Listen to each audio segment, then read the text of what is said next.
North Carolina. We call it home, and it's no secret that North Carolina is a great state to retire to. And man, they're coming as fast as they can, any way they can, to North Carolina.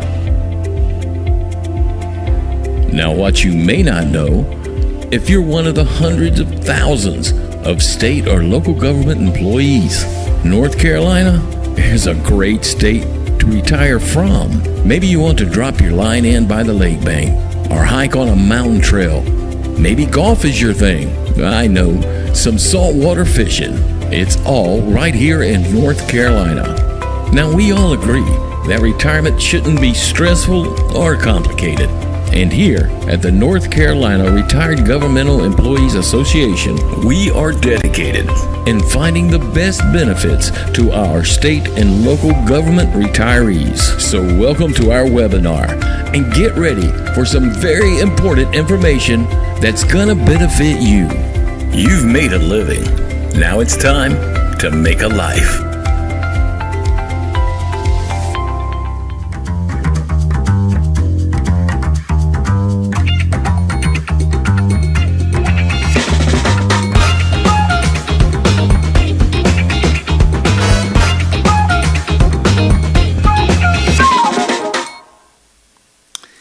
Hello, this is Brian Setzer, Interim Executive Director at Ncrgea. Welcome back to Day 3 of our Celebration of Public Service Week.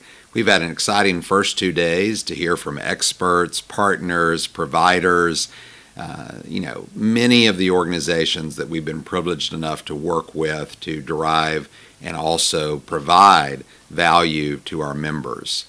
We are so appreciative for our members who have stayed on. We're averaging almost 50 minutes of participation on YouTube, which is just a testament to all of you trying to find out the information to live an active and engaged lifestyle. And we certainly want that to happen not only this year, but over the course of your retirement. You've done so much for all of us, and we're so grateful and looking forward to the ways that you'll contribute in your communities for years to come. So my task, as you know, each morning is to kind of walk us through what to expect here and kind of what's happening today. Our Wednesday sessions are a little bit different in terms of attendance, but we also have provided some opportunities for all of our viewers. A reminder that we're live on YouTube. We're also through our website at ncrgea.com have dedicated links. We're on social media sharing many of the successes and opportunities that we provided this week, but we also have playlists that are emerging. And in the coming days and coming weeks, if you had to travel or you missed any of the programming this week, you'll have an opportunity to go back and rewind and review. And then this Friday, an exciting teaser, we're going to announce our executive director, our new executive director, and he will have all kinds of information to share throughout the summer, not only that we capitalized on this week, but some things that are upcoming for the opportunities that will benefit our members into the summer. So for today, we're going to do a low-impact soup can strength and stretch workout from 11 a.m. on. What we're going to do is do this virtually, where we're going to engage our members in some things you can do around the house just to stay fit and active and sharp. You know, lots of brain research out there that if you're moving, your brain's engaged and the dendrites are firing, and we're looking forward to having a fun session at 11 o'clock. The other thing that'll be happening at 12 o'clock is we have sand, waves, and flip-flops, preparing for early retirement. You're going to hear a panel discussion from some of our board members, including Martha Sue Hall. You'll hear from our own staff, and Josephine will share her expertise and wisdom around benefits and the things that you can expect, and certainly from Carl, one of our board members who's been really instrumental in helping retirees understand what's possible. So we'll have an opportunity to listen in, ask questions, respond on YouTube. That'll be a lot of fun. When we follow that up at 1 o'clock, we'll have a session on becoming a retirement Sherpa with our own Ben Neal from our board and guiding your employees through the retirement process. So we're having a different audience today, and that we'll have some HR managers and organizations that are partners with us, but also our members are welcome to hear those sessions and to go back and rewind the sessions from the previous day. As is our custom, we have some daily gift card winners, and we want to make sure that we award $25 to several folks who've been participating. You can participate by going to our website and hitting /trivia. But so far, some of our participation winners include Sharon King from Charlotte, Wynette Martin from Kernersville, Sandra Prong from West Jefferson, Beverly Reynolds from Lexington, Marilyn Royal from Fayetteville, and those were all participation winners that came out of our drawings. For our trivia winners, we have Hazel Gibbs from Chapel Hill, Francina Robinson from Burgall, and Diana Sherrill from Newton. So congratulations to our winners and our participation drawing winners as we prepare for the events of today. Now, we have more chances for you to win daily. You can join in any session, introduce yourself in the chat. You can play our Hunger Games bingo that we're playing tomorrow on Thursday from 2:15 to 2:45. That's sponsored by our partners at AARP North Carolina. Could not do what we do without their good counsel and wisdom and partnership. And we also want to remind you of the Ncrgea.com /trivia link, where you can participate Monday through Thursday from 8 a.m. to 2 p.m. So looking forward to giving away more prizes and incentive that participation, but also giving you valuable information as we really prepare for an outstanding week. Now, we've got about 10 minutes before our session at 11 o'clock with Jill Davis from Humana Health. You'll want to get some shoes on, you'll want to get off the couch, and you'll want to make sure to be ready for the soup can strength and stretch workout. And in 10 minutes, I'll come back on and introduce Jill, and we'll get you moving and the brain firing a little bit to hear the great sessions today. Thank you and welcome.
Welcome back, everyone. This is Brian Setzer, Interim Director at Ncrgea. We're excited for our celebration of Public Service Week to kick off in just 1 minute with Jill Davis from Humana Health.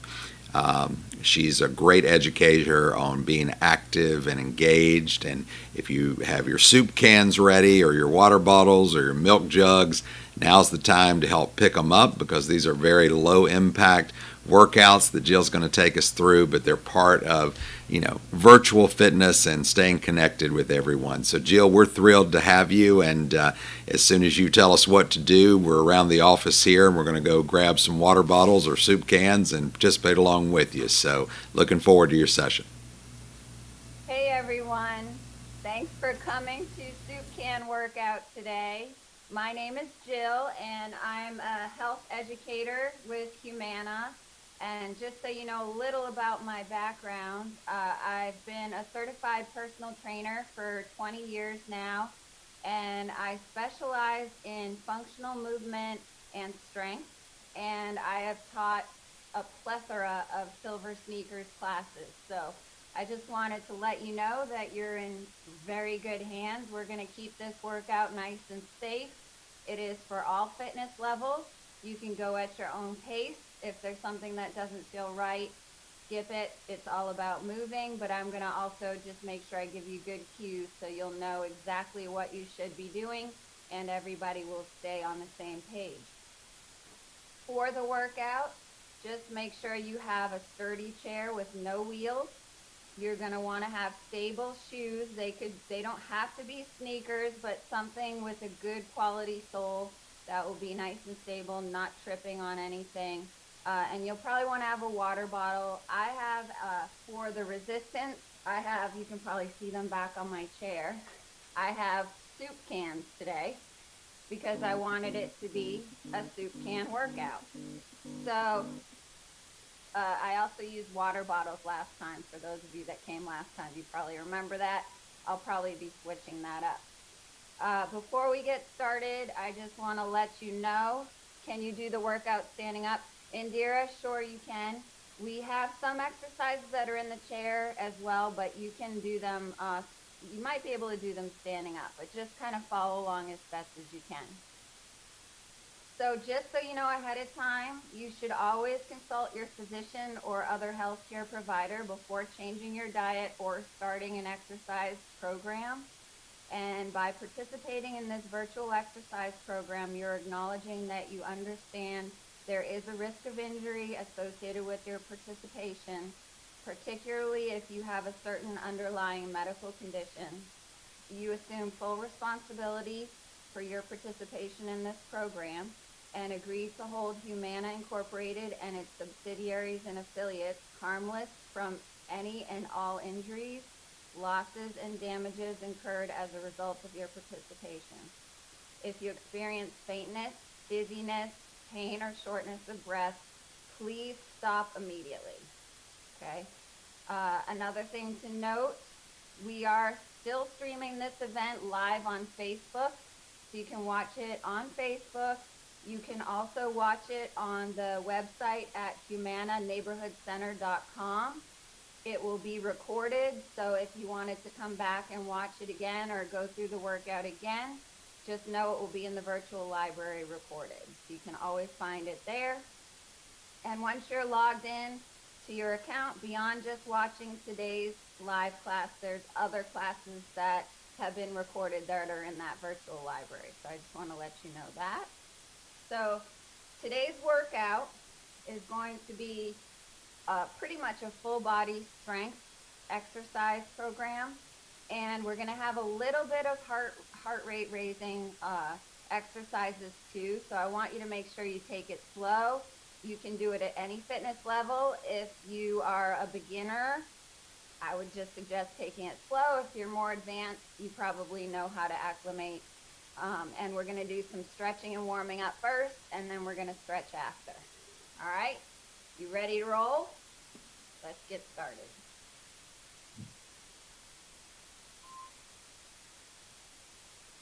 So let's go ahead and start seated. For those of you that need to stand up, you can probably do this warm-up standing as well. I'm going to put my hands here on the floor for now, just during the warm up. And we're just gonna start by sitting here nice and tall, and we're just gonna roll our shoulders, slowly going backwards. Make sure those feet are both flat on the floor. Good posture, resting the hands in the lap. And let's start taking some nice deep breaths while we do this movement.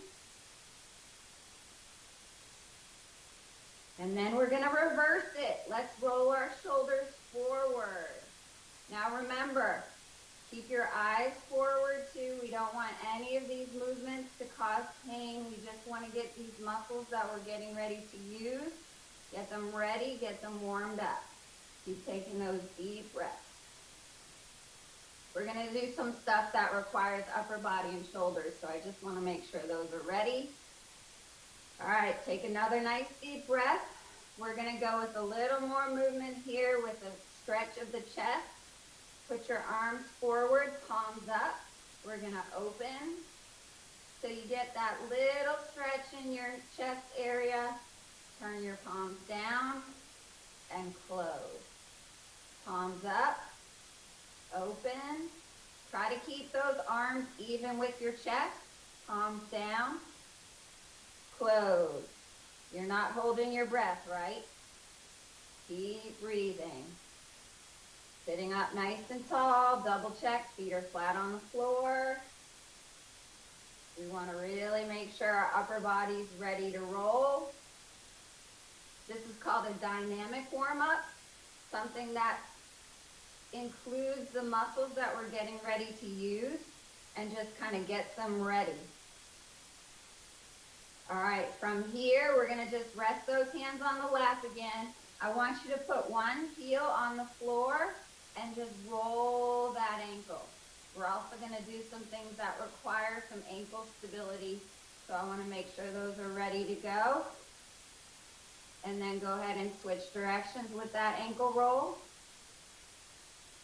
If it's more comfortable for you, you can actually rest the heel on the floor and do the ankle roll, or you can raise it a little off the floor. It's up to you.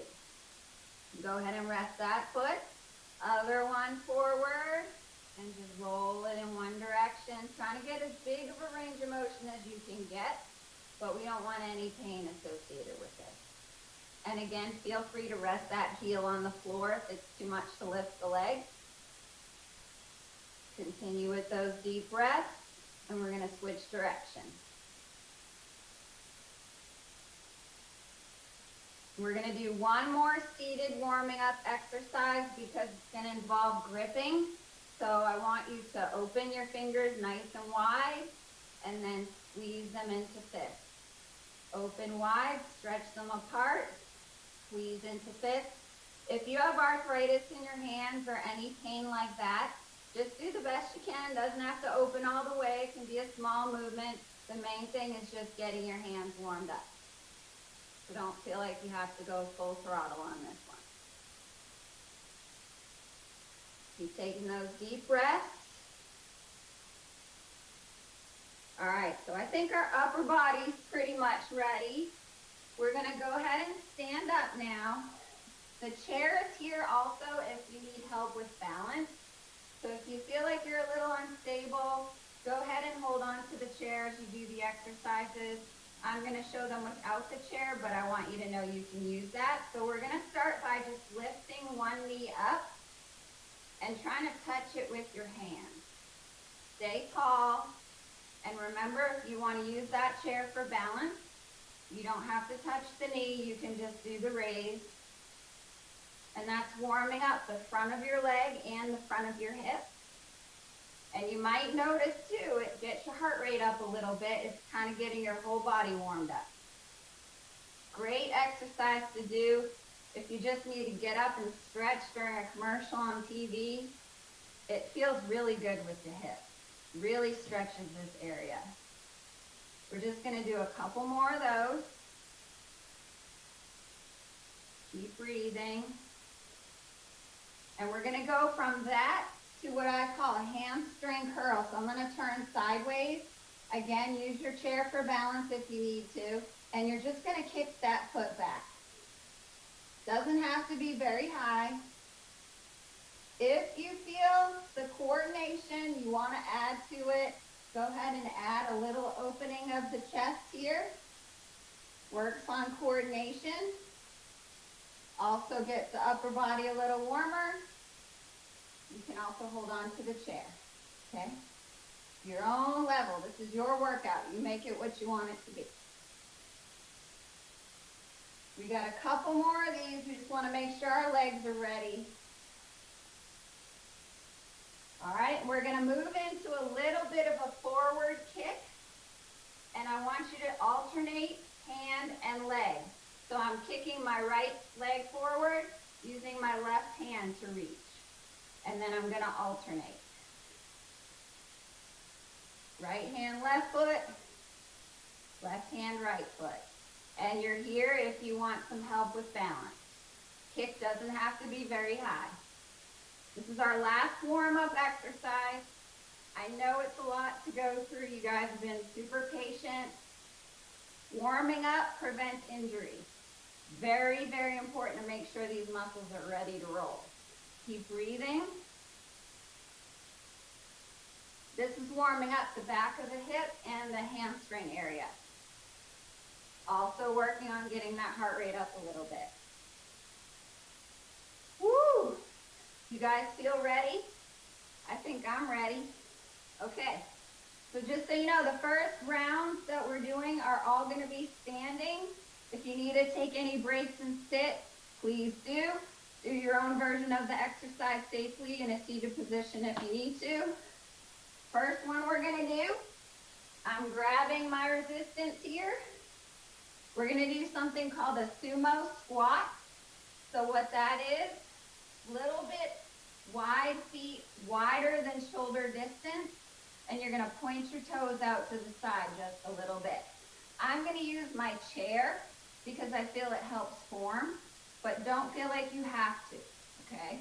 Biggest thing, let's put our weights up here, push those hips way back, touch down, and then we're coming back up again. Coming down, pushing up through the heel. I'm going to show you what this looks like from the side. You guys keep going. Notice my knees never cross my toe plane. And I'm also not bending over. Just go as low as you can and then back up. You should never feel this in your knees or your back. Go nice and slow this first time. Lift up the big toe if you need to. That will help force the weight back into your heel. You should feel this in all your leg muscles. I'm going to go back to the front view again. You go at your own pace. I'm just going to tap down on the chair. You can always sit down if you need to, and then stand up from there. We have just two more. Hang in there. Keep breathing. Last one right here. All the way back up. We're going to use one can or a bottle or weight or whatever you have. Put the other one down in the chair. I'm showing you from the side so you can see what I'm doing.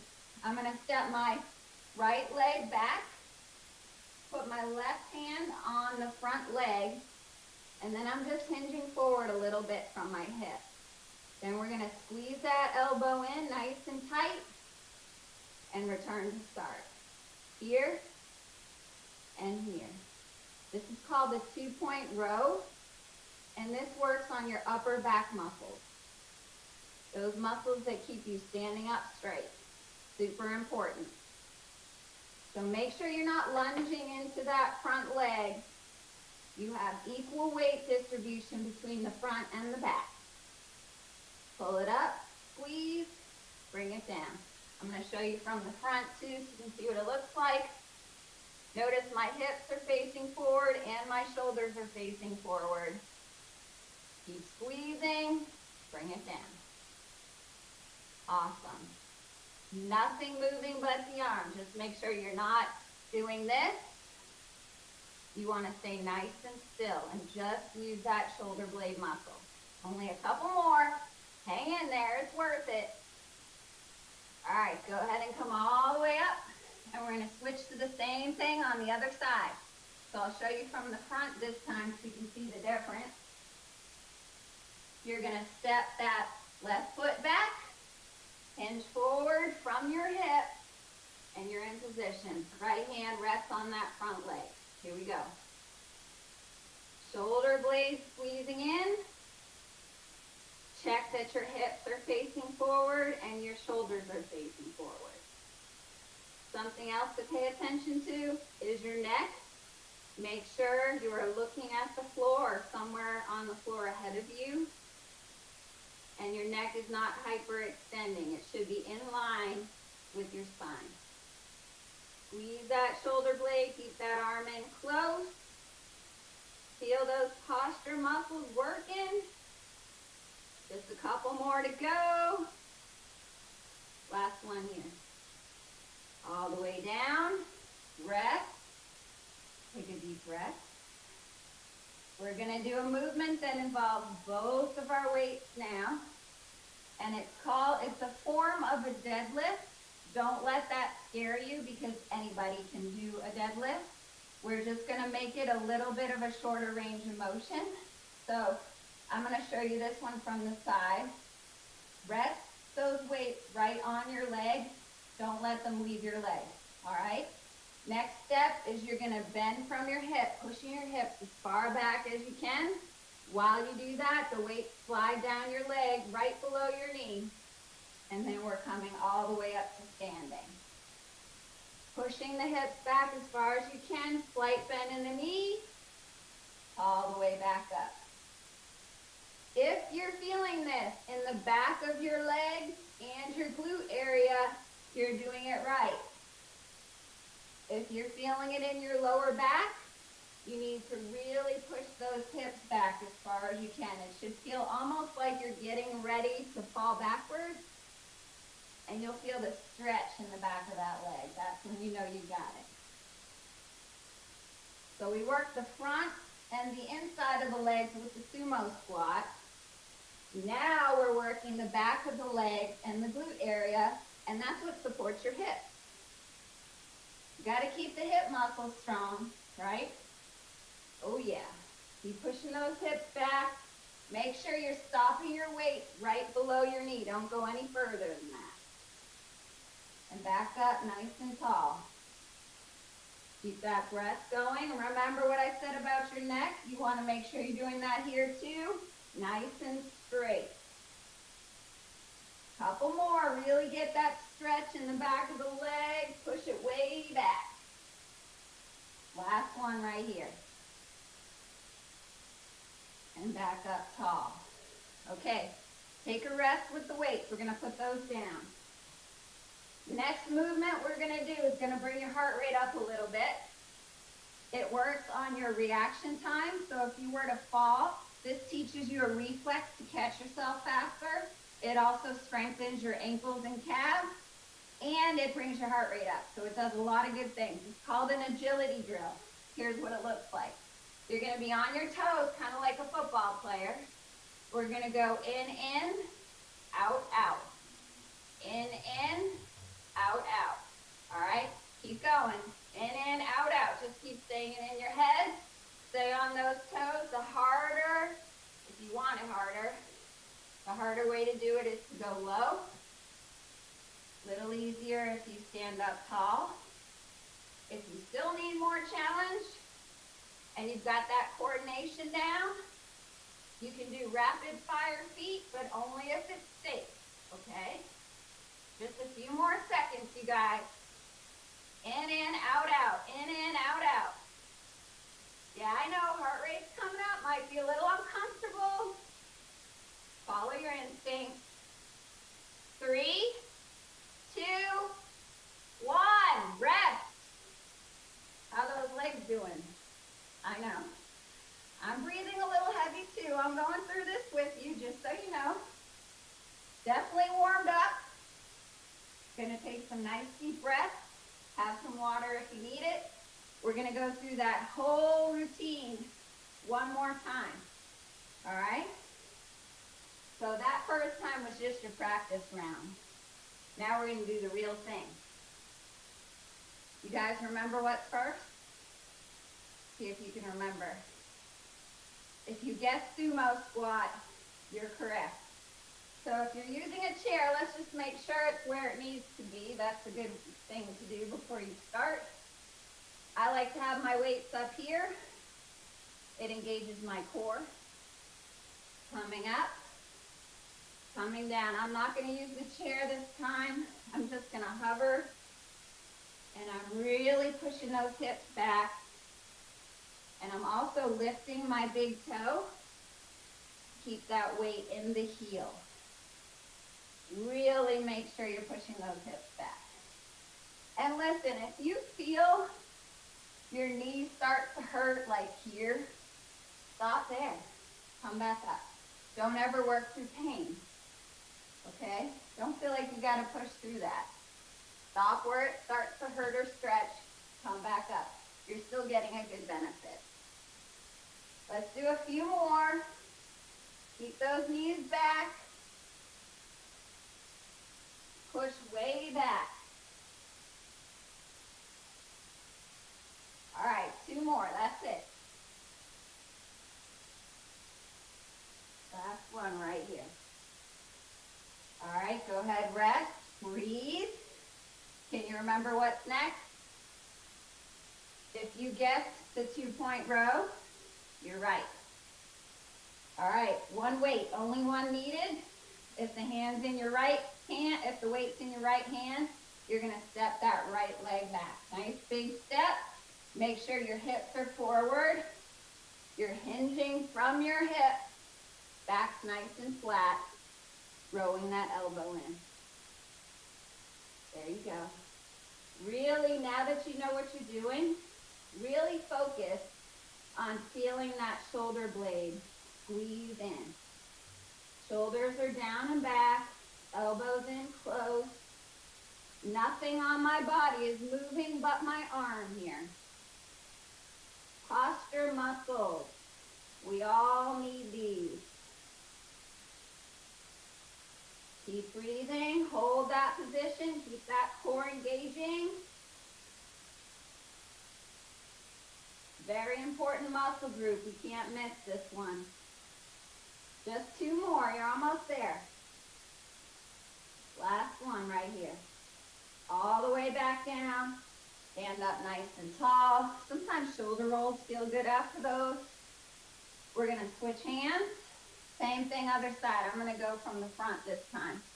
Stepping my left leg back, hinging forward, shoulders even, hips even. Yep, here we go, elbow in. Neck is in line with my spine.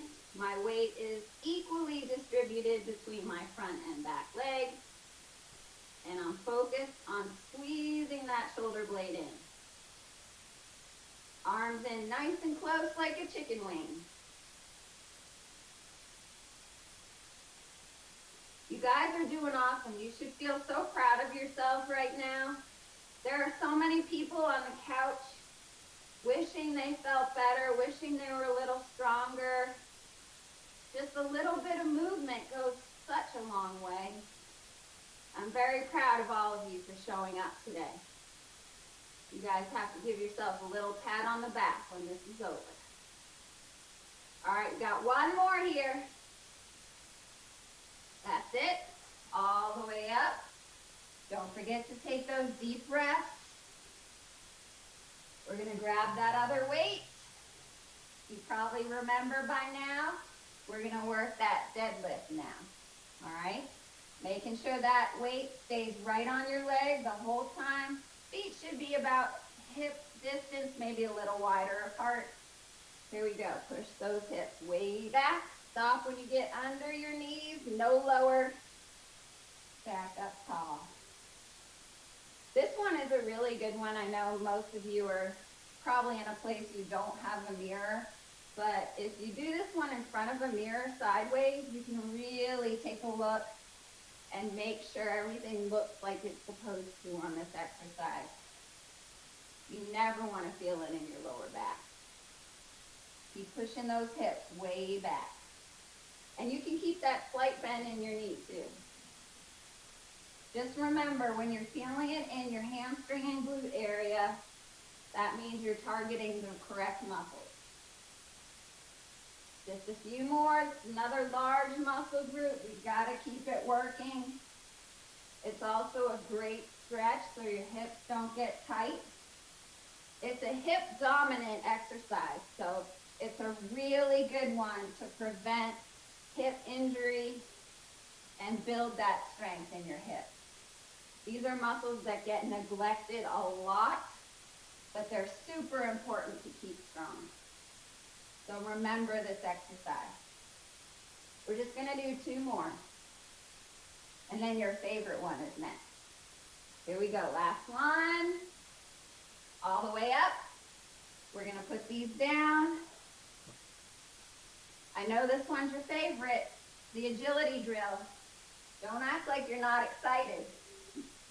Coordination, this is where we find out if we have it or not, isn't it?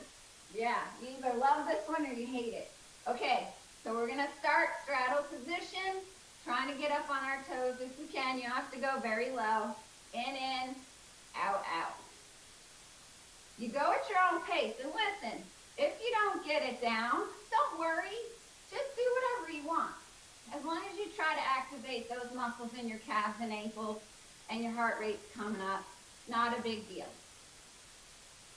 You'll be surprised that the more you practice this one, the better it's gonna get.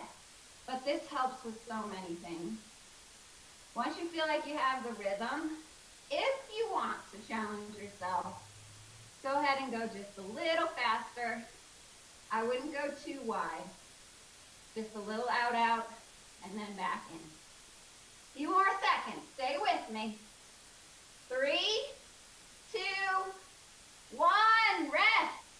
Let's take a nice deep breath in. Blow it out. Grab some water if you need any. We are done with the standing stuff. We're going to move on to some seated exercises. There are actually only 4 of the seated exercises, so hang in there. And remember, if you need to do this standing, I know Indira, you said you want to do this standing, just follow along as best as you can. Just stay safe. Okay, grab those weights again, and I would scoot towards the end of that chair, just so you have some range of motion. Again, feet are flat on the floor. Check, good posture. We're starting here with elbows in close, and we're doing an alternating seesaw overhead press. Now listen, if you have shoulder issues, a tight neck, you're here. Tiny, tiny movement. All right? If you have that range of motion, go for it. Now notice I'm keeping the weights moving. Constant motion. I'm not doing a press here and a press there. There's a reason for this. You know what it is? I'm activating my core, and I'm also raising my heart rate. Who knew this was cardio? I like to kill a lot of birds with one stone. Have you noticed? Yeah, efficient. Couple seconds. 2, 1, rest. Take a deep breath. All right, you guys are hanging in there with me. I know this is not easy stuff. Scoot towards the end of your chair now. Double check those feet are flat on the floor. And I want you to pull your weights in close and squeeze them in. And what we're gonna do is rounding the back, we're gonna come all the way back in our chair and then all the way back up nice and tall. I'm gonna show you what this looks like from the side so you can see. It's a good way to protect your back. You're squeezing your belly button in, coming back, and then doing the opposite, all the way tall. I don't want you leaning forward. You're gonna stop right here, all the way back. You should really feel that core engaging up tall. Keep that back protected, nice and slow, and then up tall. Rolling it back, rolling it up. Make sure those feet are flat on the floor. That's very important for this one. Roll it up. Nice nice and slow. We're just gonna do 2 more of these. Here's one, up tall, and this is the last one. Up tall again. Awesome job, guys. Okay, 2 more things. We're gonna do something called a figure 8. So first thing we need to do here, take your weight, water bottle, whatever you have, soup can, and I want you to put it between your legs behind your knee and squeeze it there. Keep it squeezing, don't let it drop. I hope I don't let mine drop because that would be embarrassing. All right, you've got your can or water bottle held the long way. Sitting tall, we're gonna row our kayak or canoe or whatever you want it to be. I want you to take it down by your hip nice and close on each side. No twisting, just moving the arms. This is working those core muscles. And at the same time, yep, multitasking, we're still squeezing that weight between our thighs, right? Working that inner thigh area. We have to concentrate a little bit. It's good for our brain. Just keep it going. And don't forget the breathing part. Stay nice and tall on this one. Make sure your upper body's not moving. As far down your hip as you can get. We're just gonna do a couple more. 1 more. There you go. Did anyone drop that weight? If you did, not a big deal. I've done that. If you didn't, awesome job. Takes a lot of focus. All right, so I'm gonna stand up and I'm gonna turn my chair sideways and I'm gonna put that weight right here because I don't need it for this one. We're gonna do something called, that might freak you out a little when you hear what it's called. It's a modified burpee. So you might have heard of burpees if you have grandkids that work out or even kids that work out or friends, whatever. This is a modified burpee. This is for us. So here's what we're gonna do. We're gonna step our legs as close to the chair as we can get them, right? They should be about hip distance apart. Very important is that placement of your feet. Then we're squatting down, putting our hands right underneath our shoulder, and we're gonna step, step. And so we're in a straight line. You don't have to hold it here. I just want you to see what it looks like. And then we're gonna step, step, and stand up. All right? Very important to not let those hips fall. Staying in a nice straight line. Or if you were with me last month, we did a plank hold. So this is a little bit of a progression from that. All right? And you don't have to step very far. If it's too much for you, just do little steps. Okay? All right. Here we go. Squatting down. Feet are close. Step, step. Step, step all the way back in. Stand up. Doing it again. Using those legs to bring those hands down. Step, step. Step, step. Up. Here we go. You don't even have to step that far back. You can do a little step. Okay? Find what suits you. Remember that neck. Keeping it even. Step, step. Step, step. Up. We're just going to do 2 more of those. I know it's a tough one. Stand up. Keep breathing. Step, step. Step, step. Up. Let's do 1 more. Step, step. Step, step. Up. Breathe. You guys killed it. That is not easy stuff. Take some deep breaths. Grab some water if you need it. We're going to do a quicker round, not as long for each exercise, but we're going to go through just 1 more time. I know some of you don't like me very much right now, but it's good for you, okay? I promise. We work hard doing this so that real life is easier. All the day-to-day stuff we have to do, that'll get easier if you work hard for stuff like this, right? Yeah. All right, we got our alternating overhead. Keep those arms in constant motion. Remember, you're here. If you have any shoulder or neck pain, feet are flat on the floor. Breathe, breathe, breathe.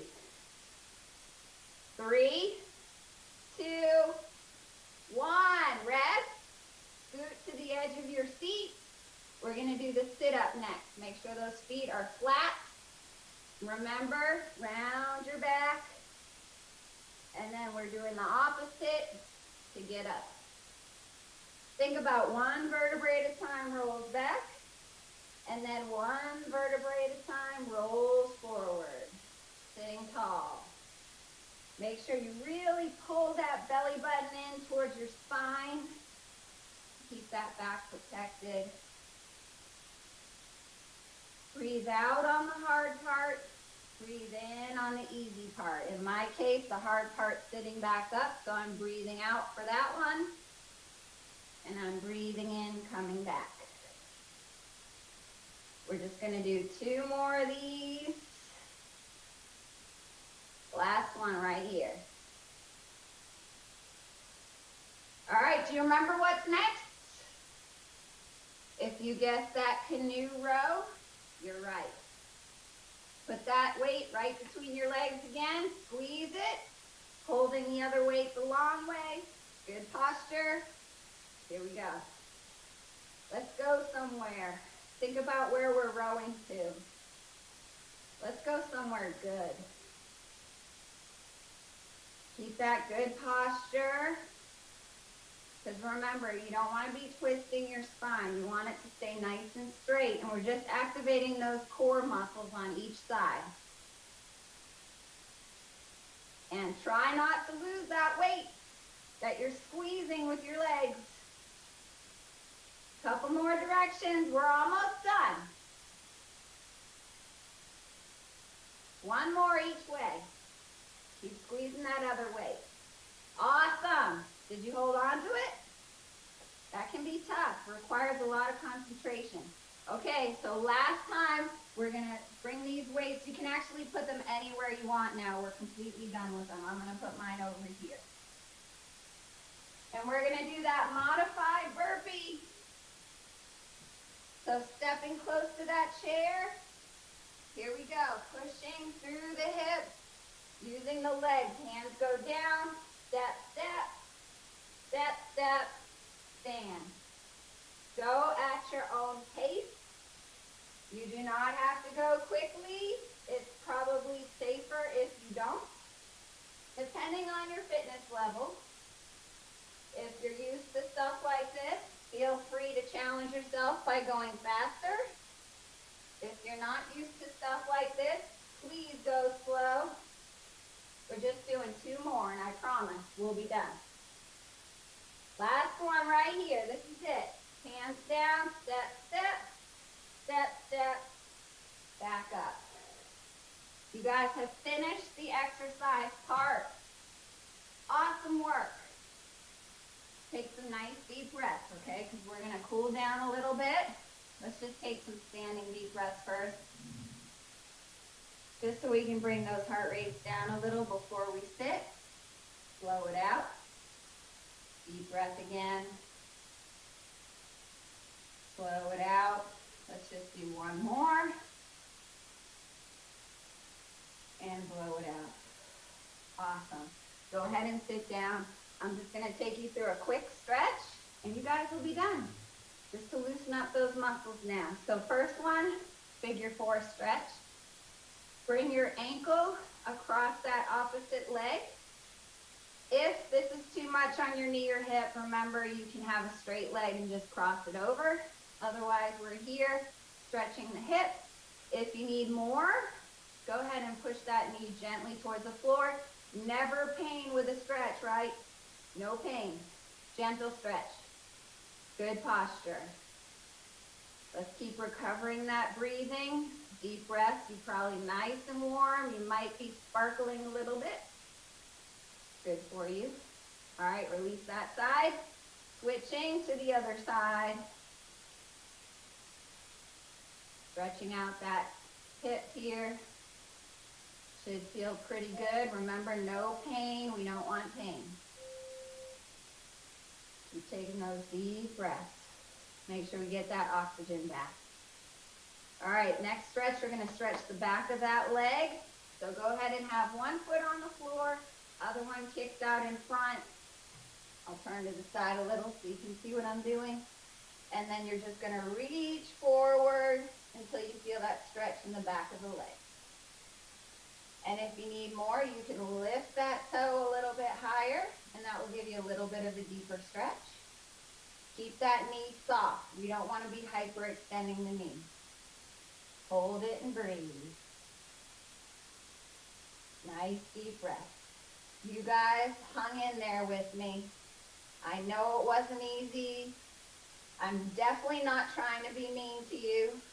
I'm trying to make you stronger. It's so important. All right, release that side. We're gonna do the same thing. Other leg, one foot flat on the floor, and I'm only turning so you can see what I'm doing. You guys can stay right where you are. Reach forward so you feel that stretch behind the leg, and you can bring that toe up if you need it a little deeper. Hold it and breathe. Keep taking those nice deep breaths. We used a lot of oxygen today. We need to replace it. Whew. All right, we're going back to center again. We're gonna stretch the shoulders. So just bring one arm across your body at chest level and give it a nice hug. You should feel a stretch right here. Hey, you know what? While you're here, give yourself a little pat on the back. You guys did awesome. You showed up for yourselves. You're putting some effort into your health, prevention. Exercise is medicine, you guys. And I think you know that, and that's why you're here. So I'm very proud of all of you for attending this. All right, release that side. Same thing, opposite arm. Again, give yourselves a pat on the back. It's also a good way to remember how to do this exercise. Stretching out that shoulder blade area. All right, we're just gonna do a wrist stretch, and then we have one more stretch and we'll be all done. So point your fingers up, palm forward, pull from the base of the fingers, not the fingertips, and just gently stretch out that wrist. Good job. Turn those fingers down, same thing. Remember the base of your fingers, not the fingertip. This is stretching the forearm a little bit. Release that. Let's do a shoulder roll in between just because it feels good. That always feels good. Same thing, other hand. Pull from the base of those fingers. You should feel a nice wrist stretch. Remember, we don't want pain, so it might just be a tiny stretch. We just want to move it and stretch it safely. It should feel pretty good. Go ahead and point those fingers down. Same thing, we're going to get the forearm a little bit here. All right, one last good stretch. I want you to make sure your shoulders are down and back. And just palms forward, bringing your arms back here. Good posture. Make sure you keep those shoulders down and back, chest stretch, bicep stretch.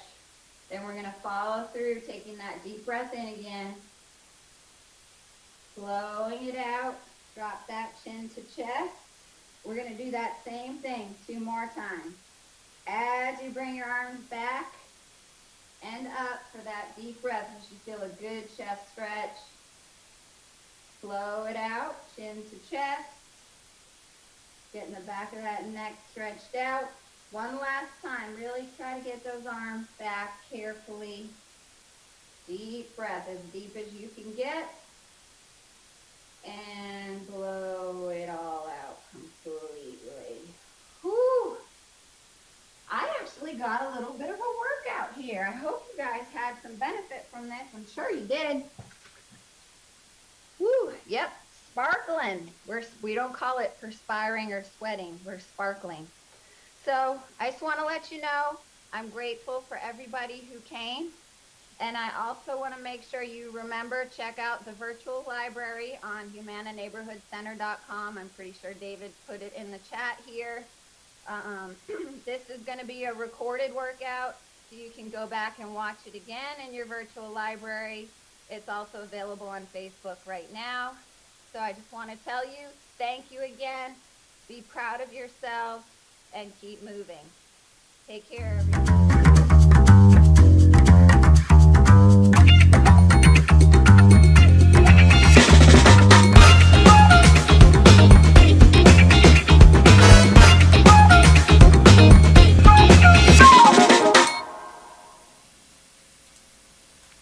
Welcome back, everyone. This is Brian Setzer, Interim Executive Director at Ncrgea. We want to thank everyone for participating in the soup can workout. Anytime we get a chance to connect with Jill and Humana, we're all the better for it. So thank you for getting those brains activated and the body activated for some good sessions the rest of today. In that spirit, we're going to take about a 15-minute break, but when we come back, sand, waves, and flip-flops, preparing for early retirement. I'm going to introduce our panel when we return of Martha Sue Hall, Carl Sanders, and Josephine Lanier. These are board members and a staff member that are going to take you through lots of information to help you make the transition and also think about preparation for early retirement. So stay tuned. We'll be back with you in about 15 minutes. And just a reminder to check our YouTube channel, our website, and our office phone if you need additional support or help. And we'll see you in 15 minutes.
Welcome back, everyone. This is Brian Setzer, Interim Executive Director at Ncrgea. We've really enjoyed having all of our members on this week. It's exciting to see over 730 views yesterday and an average viewing duration of almost 45 minutes. We really appreciate you for sticking with us. We have heard from many of you who've had a chance to play with your grandkids and then join the sessions a little bit later. And that's exactly why we set all of this up this week, to give you a chance anytime, anywhere, to learn from our board members, our partners, and some of the organizations we work with across the space. As we kicked off the session this morning, we gave you a little preview that we were going to have a session around midday called Sand, Waves, and Flip-Flops, Preparing Early for Retirement.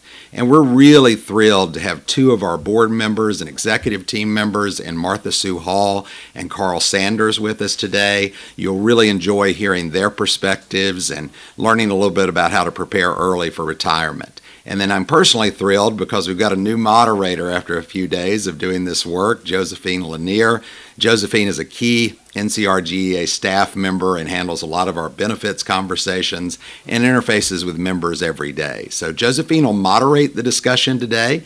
Martha Sue and Carl will, I'm sure, have a lot to say, and we'll be checking in on chat and questions that you may have. Now, just a reminder for those that are joining us the first time, you can watch this session in playback on our YouTube playlist, and you can go to ncrgea.com and call our office directly, and we've got a helpline at 109 should you have any technical difficulties. So Josephine, it's my honor and privilege to kick you off as our moderator. Thanks so much for stepping in and doing this great work, and we're looking forward to the conversation with Martha Sue and Carl. Good morning, everyone. Pleasure for all of you to come and join us today. I am Josephine Lanier. I've been the insurance director here at Ncrgea going on 4 years. I've thoroughly enjoyed working with both the retirees, representatives from other agencies, and of course our board. And with that in mind, I'd like to introduce, we have Carl Sanders. He's one of our board members, and he's going to be in our discussion today. And we have Miss Martha Sue Hall, who will also be giving us some of her insights and just experiences on how they felt about the retirement process. So since I'm going to start with ladies first, Miss Martha Sue, please introduce yourself and give us a brief overview of your career and when you retired. Thanks so much, Josephine. It's a great honor to be with each of you today, and I hope that this session will be beneficial to those watching either now or later. So I have had a varied career. I went to work for the state in the early 1980s, and I graduated after my 30 years in 2014. May 1st actually was 8 years. So 2014, I retired from the administrative office of the courts, in which and for which I had numerous opportunities of starting up different programs, everything from programming within the juvenile court and and drug courts to guardian ad litem program to the DA's office. So I had a varied career within the court system. However, during that entire time as well, I have been a local elected official. I say that I'm a recovering elected official in so much that when I finish the term for which I'm currently serving, I will have had 27 consecutive years out of the last 30. I guess I ought to stop sometime. But I say that because not only am I a retired state employee, I truly do have public service from local government, for both county and city, right at the top of my fingertips all the time. I was a county commissioner for 6 years here in Stanley County, where I currently live and have lived all of my life. I was a county commissioner from 1994 to 2000 and have served on city council since 2003 here in Albemarle.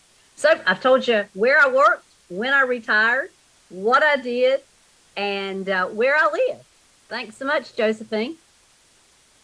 Thank you. Now, Mr. Carl, would you mind if you can answer the same question? We'd like to have you introduce yourself, brief overview of your career, and when you retired and where you currently live. Yes, happy to, and I want to welcome everyone to our session today. Uh, uh, my name is Carl Sanders. I'm District Director for District 5, and I uh, uh, have two careers, actually. My first career was in the military in the U.S. Coast Guard. I retired in 1994 as a lieutenant commander, then began my state service in 1997. And I worked primarily in purchasing and contracts throughout my career, just at different institutions. I worked at North Carolina Central University, UNC TV, Department of Environment and Natural Resources, but the majority of my career was at Department of Administration, working in with the state procurement officer. Uh, uh, I retired in 2014, and let's see, what else do you need to know? I retired in 2014 from the Department of Administration, and I live in Rocky Mount, North Carolina. That's where I ended up settling, in Rocky Mount, North Carolina. Thank you so much for sharing. As you can see, we have a lot of wonderful experience to pick your brains today, as well as representing the state of North Carolina, both state and local retirees, which, as you know, comprises the majority of our retirees. So thank you so much for having that information. Question for Martha Sue. When did you start thinking about retirement? Well, before I go to that question, Josephine, I just want to say that it looks like both Carl and myself both are state retirees, but anything that we have to say today can be the same information, basically, for local government retirees, both city and county, which leads me to why did I start thinking about retirement? I was one of those folks that if the state treasurer watches this or anyone from his office watches this, he's going to say she's just using the retirement system. And he jokingly says that to me. So it's not fussing. But I was one of those folks that got to retire with 30 years of public service at 51 years old. So I started to work when I was still in undergraduate school and went to graduate school. My last 7 years of my career were spent driving back and forth every day from Albemarle to Monroe. I loved the whole legal system and the court system and all of the moving parts in Union County, and that's where I ended up my last 7 years. But if you all can remember back to about 2013, this $4 plus a gallon of gas that we're hitting right now, that hit back there. 2013. Gas was $4.50 or $4 or so a gallon, and I thought, Lord have mercy, it's 100 miles a day back and forth to Monroe, 500 miles a week. It's costing me to drive back and forth to go to work, although I loved what I was doing. And I sat down and I literally did the math. And I think that's one thing that I would suggest to anyone contemplating retirement. There is a wonderful worksheet that is available. If you just go on to Orbit, you can slide around in there, and everybody knows what Orbit is if you're a state retiree. And I believe it's the same thing, or you can get in the same thing. Josephine, you may talk about that later if you are a local government retiree. But if you go in and you follow the steps on the worksheet, it will give you an opportunity to plug in years of service and average of your four highest years and all that kind of thing. And it magically shows you what you should be bringing home, what you should be making. And it doesn't take a lot of effort to figure out what your gross is and what your net will be to bring home. So when I ran the numbers, I'd already gotten both of my children through college. And that was a big goal of mine, is to get them through college with no debt. I had done that, and I thought, why in the world am I continuing to do this when there's life out there after working? So I first started thinking about it probably in 2013, and I started running some numbers. And I never will forget giving the Chief District Court Judge my letter of intent to retire. I had that letter drafted and held it for Carl. You're smiling at me, but I had it late. I had it on hold for I don't know, a couple of weeks. When I finally dated it and gave it to him, that was in February of 2014. And the day I gave it to him, we had a snowstorm that closed down the Piedmont part of North Carolina for the next 72 hours. And I thought, oh my goodness, I don't know if I should be doing this or not. But again, I was 51 years and 8 months old, and ran the numbers and realized I could do that. But I think that's a biggie. So when did I first thinking about it? And do you want me to go ahead and talk to you about what surprised me most about the transition? So what really surprised me was the money. Okay. You know, by the time I took out what the cost was to go back and forth to work and what I was putting back in my 401k, it was a no-brainer. It was a very shock to me that I could be doing that. And I'll just put in a plug right now for local government, and state government law enforcement officers. When I've had law enforcement officers come to me and say, should I retire once they have their service years in, I tell them yes, for certain. Because law enforcement, state, city, or county, has what is called a supplement. And so in addition to their retirement, there's a supplement out there that each certified law enforcement officer gets. So it was, I played around with numbers for a little while, but if law enforcement people that I know, I tell them they need to do it. Because when you hear you're losing money by working, some folks literally are losing money by working. Thanks, Josephine. Thank you for that insight, Martha Sue. And very importantly, you addressed the fact of what a wonderful retirement systems we have. You know, we are very lucky in this day and age to have a benefit plan that pays lifetime benefits for their state and local retirees, and that in itself is amazing.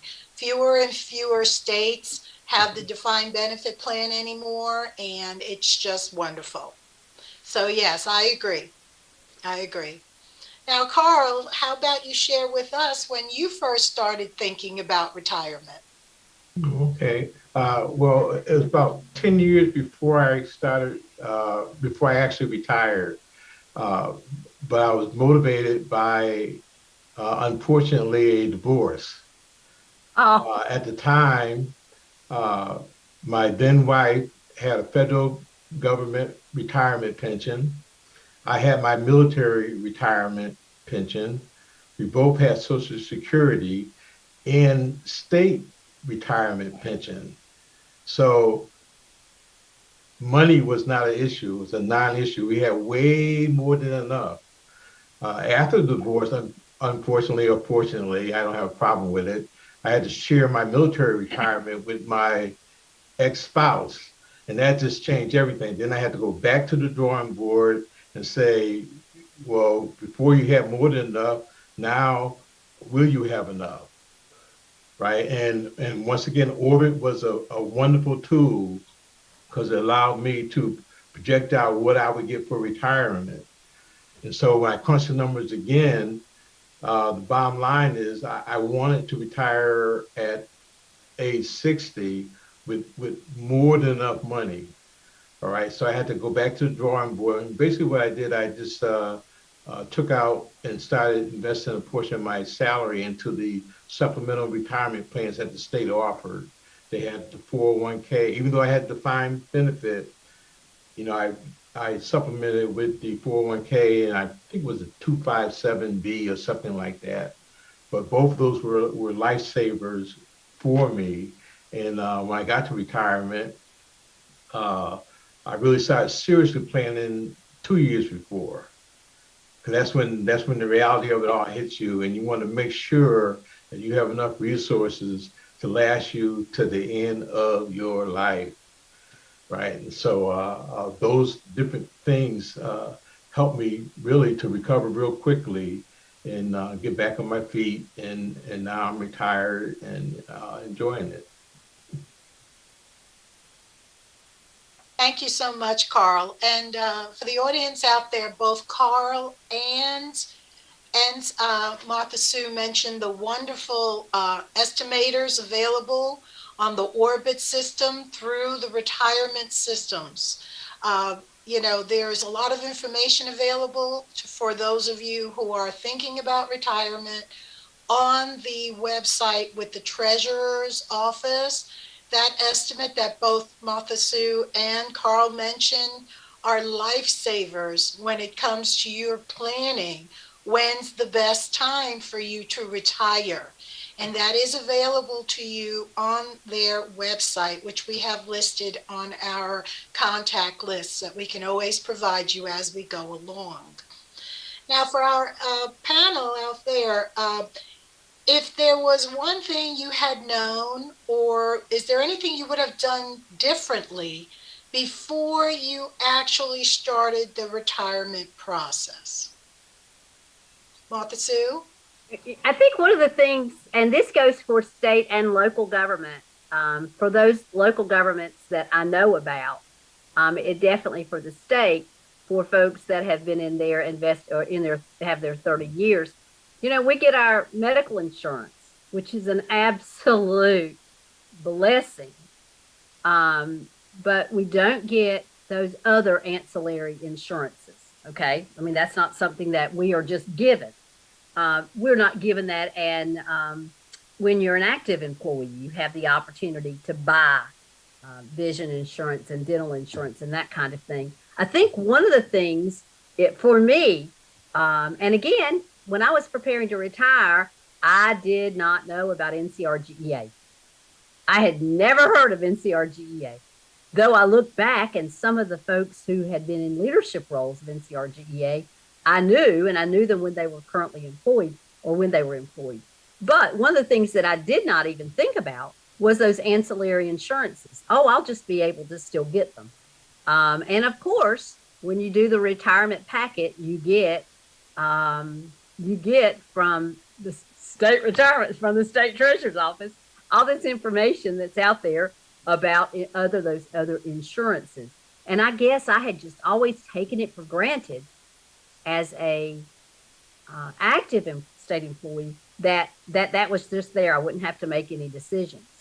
Now, I will tell you, for local government employees, I continue within the local government for which I am mayor pro tem in Albemarle.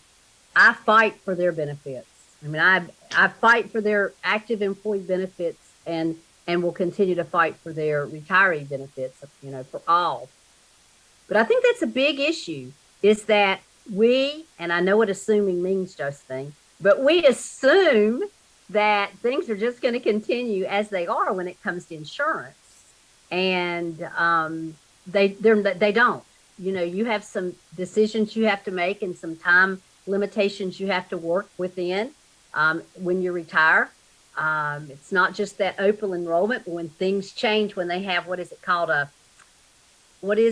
Life event. A life event. That's right. You know that word better than I.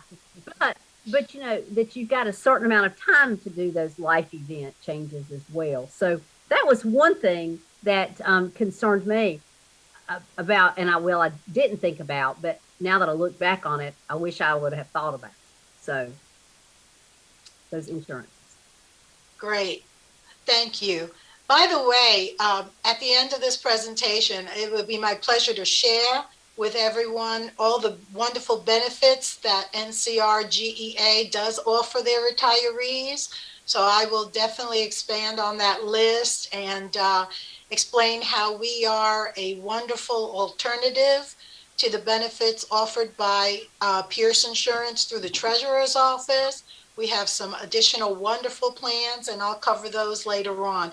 But thank you. I agree with you. I get a lot of questions from retirees, new ones, who said, well, I thought my coverage would just continue. And it doesn't. unless they sign up for COBRA with their employers, and a lot of them don't know to do that either.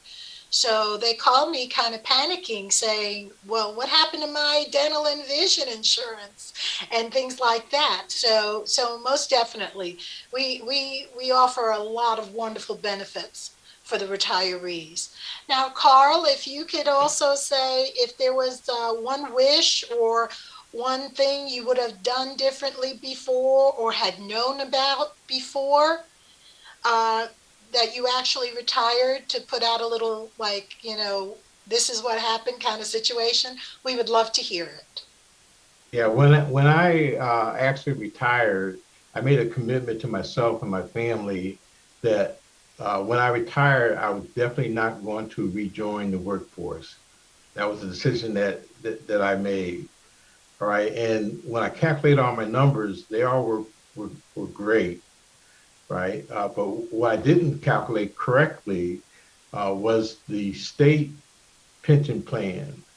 For the military pension, they have cost of living increases built in. For Social Security, they have cost of living increases built in. What I did not calculate is the fact that not only have we not had a cost of living increase, but I wouldn't see one in the next 8 years of my retirement, right? And so that's so the effect of that is that for my state pension plan, it's actually losing value every single year.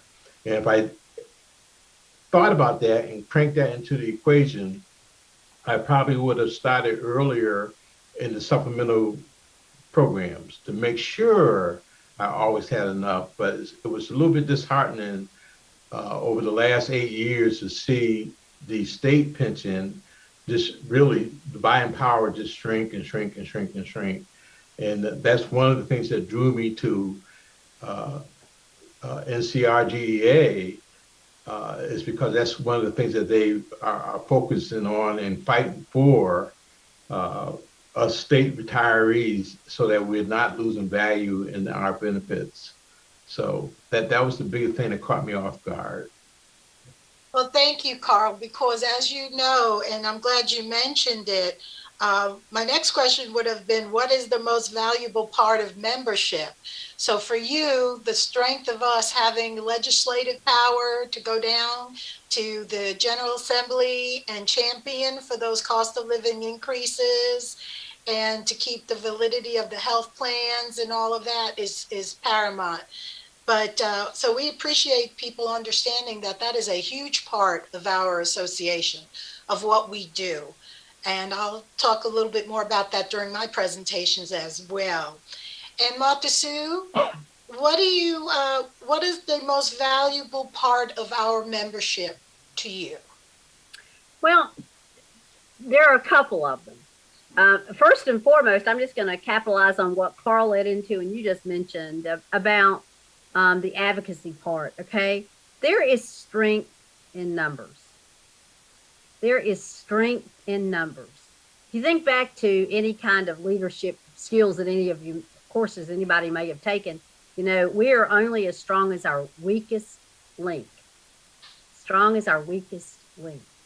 So we need to be strong and we need to have each other's back, but we need to all be on the same page. And I think, Carl, you mentioned that, you see this little $100 a year or $200 a year that we've been given, and since we've retired in 2014, or the tax break or something, you see a little change in money. But that was, knowing that we've not gotten a COLA, okay, and that the dollar is just so much less right now when you think about what it can buy. But strength in numbers, and the thing that I would say that on capitalizing on strength in numbers is that if we have a potential pool of city, state, and county retirees in right now of about 330,000 people, okay, I can about put money on it that those 330,000 people in North Carolina vote.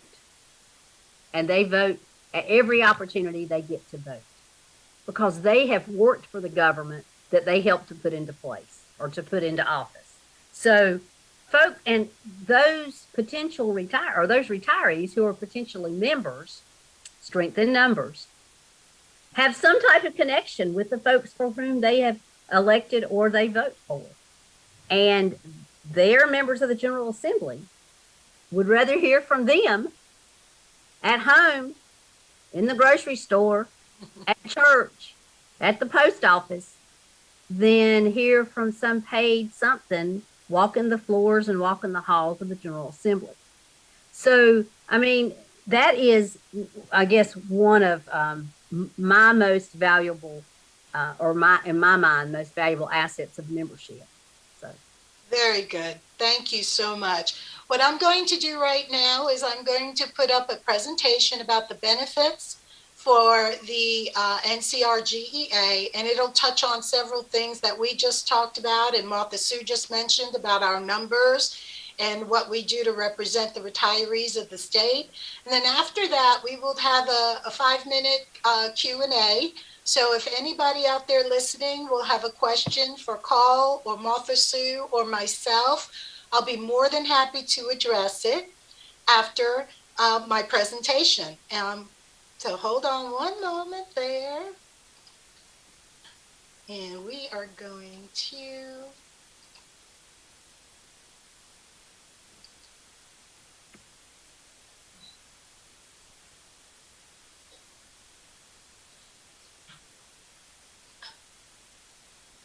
All right, I'm waiting for my host to share the screen, and then I will be more than happy to discuss our benefits.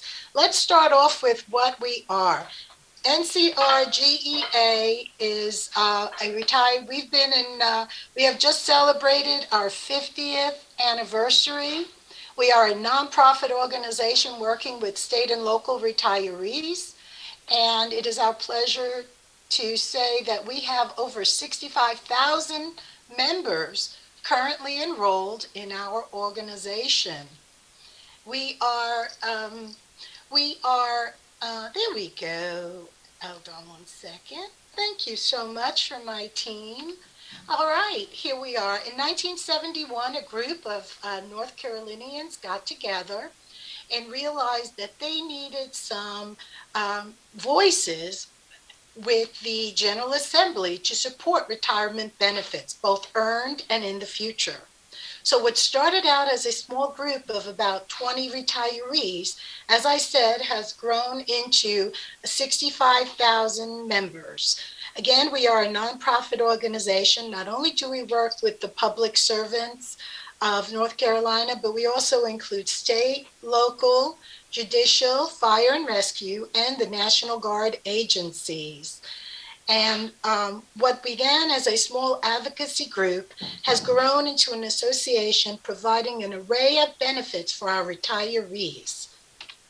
Let's talk about our mission statement. It is short and sweet. It is to advance, promote, and protect the benefits, interests, and well-being of North Carolina's retired state and local public servants. Our vision statement is direct and to the point.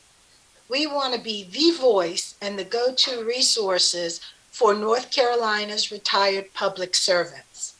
And we have 4 core values. We have 4 core values that we work with every day. And the first one we have is service. We have our service to our members, and is the forefront of everything we do. We have integrity, to be principled with all interactions, and collaboration, to work with other organizations and individuals who share our goals. And lastly, diversity. We want to celebrate and reflect the individual differences and demographics of our members in all aspects of our work. As both Carl and Martha Sue mentioned, we have large legislative goals. As the largest association of retired governmental employees in the United States, we, Ncrgea, advocate for the following. As both mentioned, annual cost of living increases and other pension enhancements for state and local government retirees. We want to strengthen the state's defined benefit plan for both current and future state and local retirees. We also want to make sure there is fulfillment of the state's constitutional requirement to fully fund the North Carolina retirement systems and state health plans. We also want to increase access to and keep the quality of our health care for the retirees of North Carolina. We also want to expand from the first to the very last mile access to dependable broadband in underdeserved areas. And lastly, we're working to expand the Bailey class tax exemption for all state and local retirees and pursuing other taxable opportunities for our retirees. Let's talk about our benefits. As we were talking, we're talking about having a powerful voice in Raleigh and legislative reports. To protect your benefits that you've earned, Ncrgea is in direct contact with the North Carolina General Assembly, the Retirement Systems Boards of Trustees, and the State Health Plan Board of Trustees. We work with several lobbyists who have direct relationships with our state legislators to champion our retiree issues and concerns. We provide updated legislative reports so our members can stay on top of all of the issues which impact them. And during the General Assembly sessions, we will email, upload on our website, and provide recorded messages to keep you informed. We have district meetings and community advisory boards, or what we call CABs. District and CAB meetings have been initiated in all of our 9 districts across the state. CABs provide a way to meet new people and to assist Ncrgea in offering activities, benefits, and information for both in-person and virtually through our website and other media outlets. These meetings allow you the opportunity to actively participate and give your voice to our association. Death and dismemberment. As a member of NCRG, we provide our members with a $10,000 accidental death and dismemberment policy. To qualify, a member must die due to an accident, and it must state accidental death on your death certificate. It must be reported to Ncrgea no later than 365 days from the date of accident for the accidental dismemberment coverage or from the date of death. Dismemberment is the permanent and total loss of limbs, eyesight, hearing, if you became a paraplegic or quadriplegic. But again, that would have to be based as a result of an accident. We have a wonderful association with the Standard Dental Company, which uses the Emeritus network of providers. They are the 4th largest network in North Carolina in the United States, so we're actually happy to be with them. We offer our members a high and a low plan. We want you to choose the option that best suits your needs. The high plan has a $2,000 annual maximum coverage, and the low plan has a $1,000 annual maximum coverage. You may see any dental provider you choose, whether in or out of network, but you will save money by using an in-network dentist. In-network dentists have agreed to charge 25 to 50% less the cost than their regular rates. Also avoid paperwork. Many dentists will file the claims on your behalf. We also work with Superior Vision to offer optional vision insurance. The plan provides primary care, including eye exams, prescription eyewear, and contact lenses through a wide network of ophthalmologists and optometrics. They also contract with a large number of national and regional optometric chains to provide services. Again, it can be used in network or out of network, but you will get the best bang for your buck if you use a provider in network. Our members also receive a vision discount plan. This is a vision discount card through Superior Vision. This card works like a coupon, and it may provide our members a 20 to 30% discount off of customary fees for exams, frames, and contact lenses. Providers using this coupon is optional. The provider may or may not accept it. We say that you should check with them before you begin the process. We have a wonderful hearing program with Amplifon Hearing. Amplifon offers a hearing healthcare program to help our members with their hearing needs. Amplifon helps members locate a hearing special healthcare professional in their area, and provides a discount on materials. They offer a 50% or more discount on brand name hearing aids and batteries from the top 10 manufacturers. We also have a partnership with AmWin's Group Benefits. They provide additional medical supplemental insurance for our members who may not be covered with the state health plan or Medicare supplement plans. Members have a choice of 2 medical plans, no network restrictions, optional spousal coverage, and no waiting period when transitioning from another plan. We also have partnered with Legal Shield and ID Shield to provide our members identity theft protection and legal services. Services included in these plans are legal advice and consultation with an attorney, review documents and contracts, make calls, write letters, and defend in court. Court defending does require a supplemental cost, and it also provides identity protection and credit monitoring. Walker Insurance Agency is an agency we work with to provide our members with final expense and other types of life insurance products. The feature of the final life expectancy policy typically require no medical exam. You can get a policy based on your needs from $2,500 up to $100,000, and coverage is available. And typically, it is issued immediately or within 48 hours of your required initiation to the plan. The wonderful thing about this, premiums never increase, which is wonderful, and beneficiaries can use the proceeds for any purposes. We also have a discount purchasing program with Office Max and Office Depot. We offer discounts on office supplies and printing. Get your custom discount pricing at any of the 1,100 plus retail locations using your store discount program.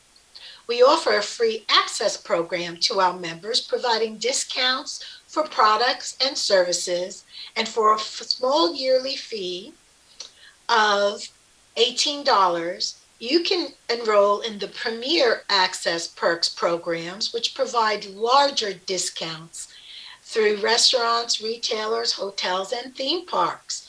You may use your computer to print off the discounts or set yourself up for the use of the mobile app on your smartphone. We have a wonderful partnership with Brit Travel Group, Dream Vacations. This agency offers our members both group and individual vacation and tours.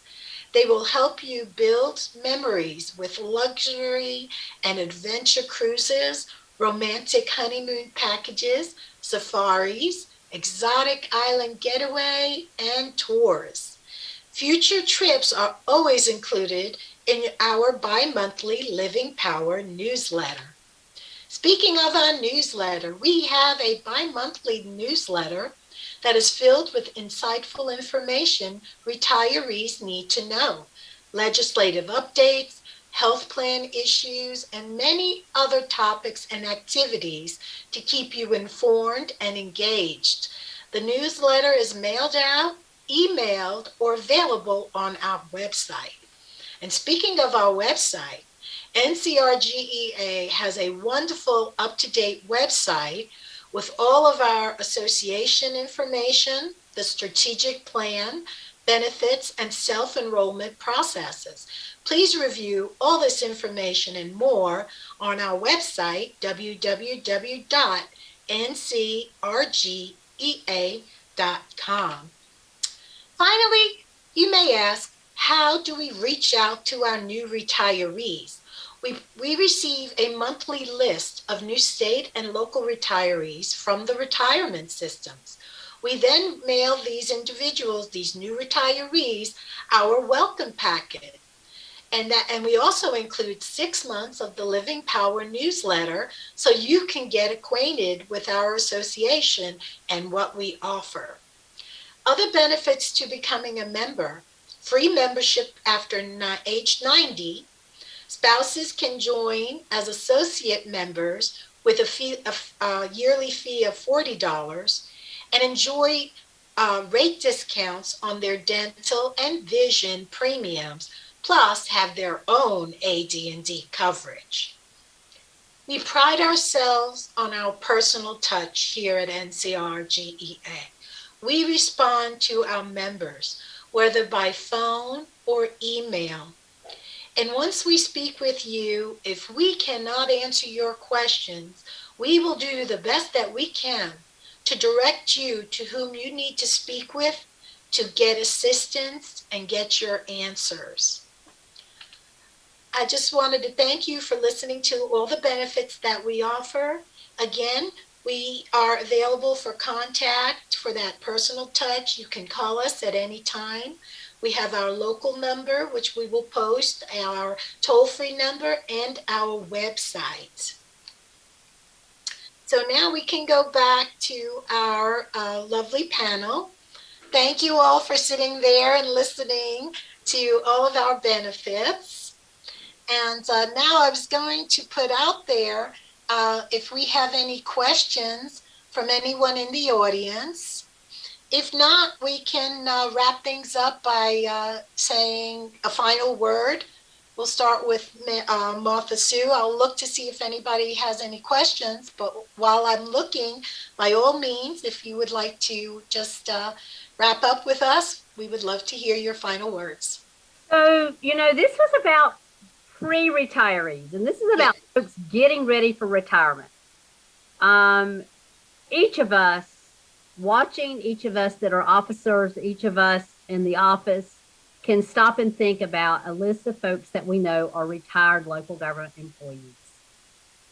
And if a person is not a member of our organization, they are missing out on the advocacy issue of how we strengthen numbers. They're missing out on all the services, the benefits that they could be taking part in. I will be, if all goes well, maybe by default, come July 1, I will be the president of this organization for the next year. And my theme moving forward, I am stealing a theme that I used when I was a district officer for Civitans International 40 years ago. And that was, well, maybe not 40 years ago, maybe 30 years ago. That was each one, reach one. And if we can share the membership of this organization with other retired state, local, or county, state, city, or county retirees, or share it with someone that is contemplating retiring. Back last fall and the fall before that and the fall before that and the spring before that, every year for the last number of years before COVID hit, we had what was called district meetings, and we went into different areas of the state. I'm not going to say we won't do that again. We're trying this as an example of other ways of getting the word out. Whatever we decide to do, we've got to continue to get the word out. We've got to continue to get the information to the retirees as well as potential retirees. This organization, Josephine has talked about has talked about services and opportunities. But this thing is more than just a membership organization.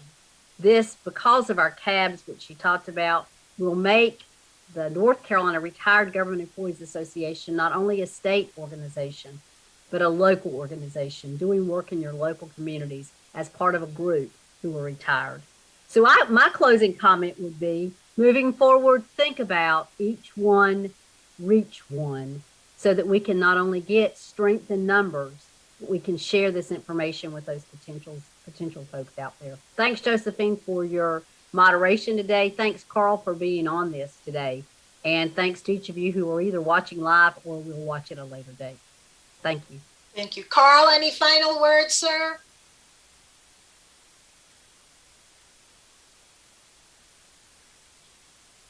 You're muted, Carl.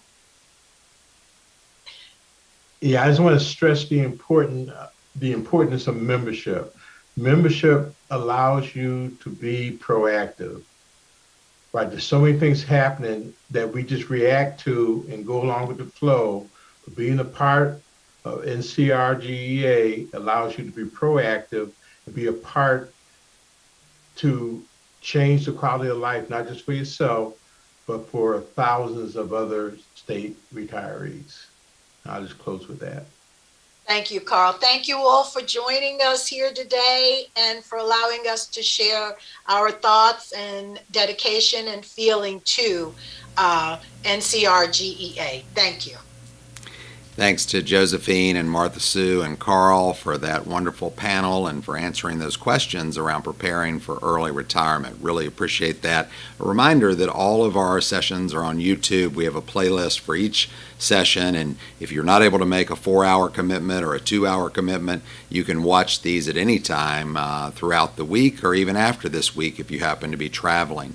We're going to take a short break before our 1 o'clock session, which will be about becoming a retirement Sherpa and guiding employees through the retirement process. This is a very specific audience. We'll have some HR managers, some organizations that will attend. This will be led by Ben Neal, our Ncrgea board member and executive committee member, Doug Mayer, our educational outreach team lead from the North Carolina Retirement Systems, one of our partners, and Josephine again from our staff here at Ncrgea. So we're looking forward to the next session in about 15 minutes. Get a stretch break, perhaps get a quick sandwich, and join us for the next session. And if you're not able to, again, log on to Ncrgea's website at ncrgea.com, our YouTube channel, or call the office to help and assist you in those matters. Thank you for your attendance so far today.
Hello, everyone. This is Brian Setzer, Interim Executive Director at the North Carolina Retired Governmental Educators, Ncrgea. And I would like to welcome everyone back to our sessions today. We are thrilled to be joined by Ben Neal, one of our Ncrgea board members, Doug Mayer, the Educational Outreach Lead for the North Carolina Retirement Systems, and Josephine Lanier, our very own staff member who will moderate today's work. So we're excited to hear from some presenters, but also to learn more about becoming a retirement Sherpa, guiding employees through the retirement process. Please remember that we have a YouTube chat channel. We also have our ncrga.com website, and you can call in on the office number to extension 109 and get additional support. So we're looking forward to hearing from our participants today, and we're thrilled to have you all aboard. Thank you.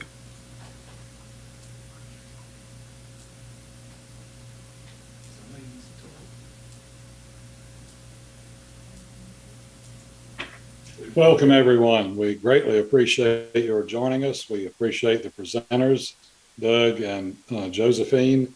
We look forward to our interaction this afternoon. We would like for you to let us know who you are and what you do for a living as you participate, letting us know that in the chat, please. I know that what you HR people do is very important because I did it for decades. So the importance of it is not lost on me. I was the assistant county manager and HR director for Rockingham County for a right long time. It is my privilege now to introduce Doug Mayer from the North Carolina Retirement Systems. As Brian mentioned, Doug is the educational outreach team leader for the North Carolina Retirement Systems. The plurality of that means that he must know everything about all the systems. So we are looking forward to his sharing the knowledge that he has that you need to know about. So I will happily turn things over to Doug now and look forward to hearing from you in the chat as we go. Well, thank you very much. And welcome everyone to becoming a retirement Sherpa. I guess that's like a shepherd or something, maybe.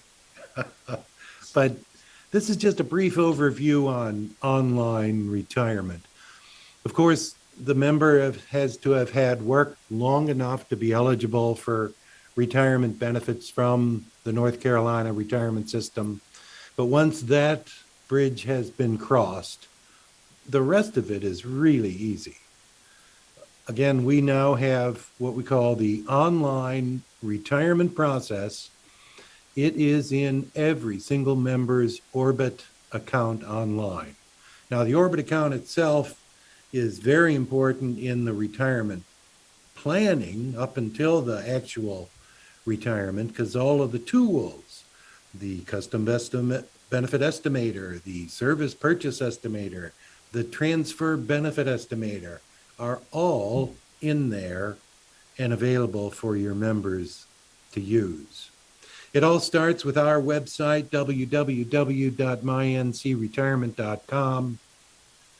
Click on that. At the very top of the page is going to be a word. It says Orbit. Click on Orbit, and that's going to take you right to this login page. Now, with this online retirement process, let me tell you, the most difficult part is remembering your password. So if a member has forgotten their username, forgotten their password, we have the little forgot your password, forgot your username buttons right there. We send secret questions. We do 2-tier authentication. So we're sending information to an email address that the member has specifically set up in their Orbit account. So hopefully they got to log into our account to see their information, and then have to be able to log into their email in order to get security codes or help assistance with what we call the secret questions. But if all else fails, call the call center. We'll send your members what we call an Affidavit of Identity. Again, privacy and security is the foremost important aspect of this online process. We're not letting anybody access this information other than your member. So once you successfully logged in, you see a landing page. This, of course, is for an active employee. If the member worked in local government and teacher in state, they would have 2 active accounts.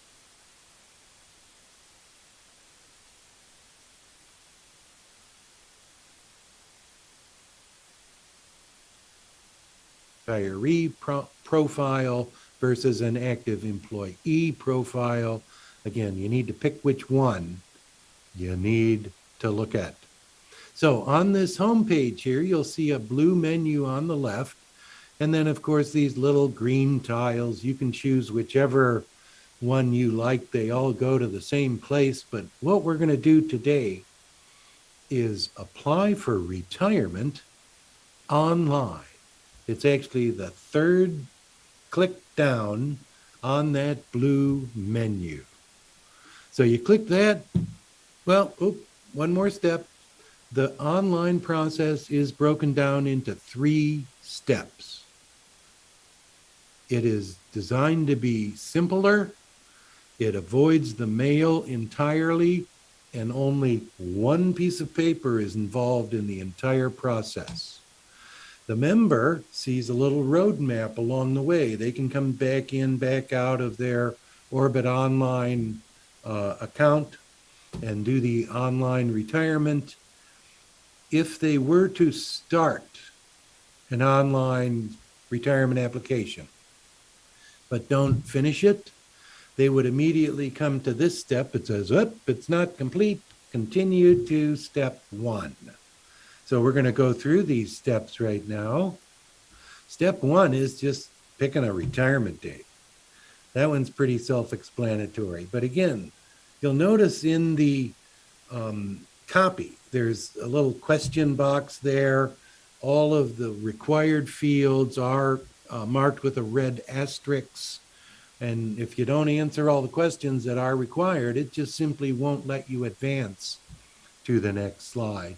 So we're considering it to be rather foolproof. The term to be used loosely. The next screen gives you a little overview of your current benefits. This is account value. The account value, of course, doesn't determine what your retirement benefit would be, but how much service you have and what your salary is what actually is used in the defined benefit formula. The next screen takes us through a little documentation. You need to read the information. You need to understand that when you clicking submit, you've begun the retirement process. And then you have to review return to work laws. Now you just check the 3 boxes once you've reviewed that information. Actually, if you didn't open the review to work rules, it will not let you proceed. It'll give you a big red warning. You got to read the thing. So once you've clicked on return to work laws and then check the 3 boxes, you hit submit and you're in the process. That's really all there was to start process 1. Here's a picture of the roadmap that the member receives. And then you just sit back and wait. The retirement system will send the member an email once they have received the initial application. Once we have calculated the benefit, because once they hit step 1, 24 to 48 hours later, you're going to get a Form 6C. This is the same as page 2 of a regular Form 6 paper retirement application, where you're documenting unused sick leave, the salaries you're paying over the next couple of months, because this process can be started 4 months early. You're also adding terminal payouts for annual leave, bonus leave, longevity, prorated, not prorated, whatever. So you're kind of putting in all the financial dollar amount information, the same as we used to on a paper form, on this form that comes back to the retirement system. Once we receive that, our retirement analyst will then calculate the entire benefit for that member based on all the future projected salaries, sick leave balances, and payouts that would affect the benefit amount itself. So once we send that email, go to step 2. This is what the member sees. Continue to step 2. We got little videos to help you along the way. If you're applying early, that might pop up. We got a little sample of what the average final compensation, your benefit would be, total years of service, how the benefit itself is calculated. We've got the definitions for all the different parts of the benefit formula. And then we hit you with another video that explains the payment process. Now you're reviewing your information. You can enter additional information, sick days, all of that, that are part of the calculation of the retirement benefit. Now, you need to pick a payment option. Depending on how much information we had to begin with, whether or not you submitted a Social Security estimate or under the age of 62 to potentially receive an estimated benefit for option 4, some of those benefit options may not show up. We're only showing the ones that are applicable to that particular member.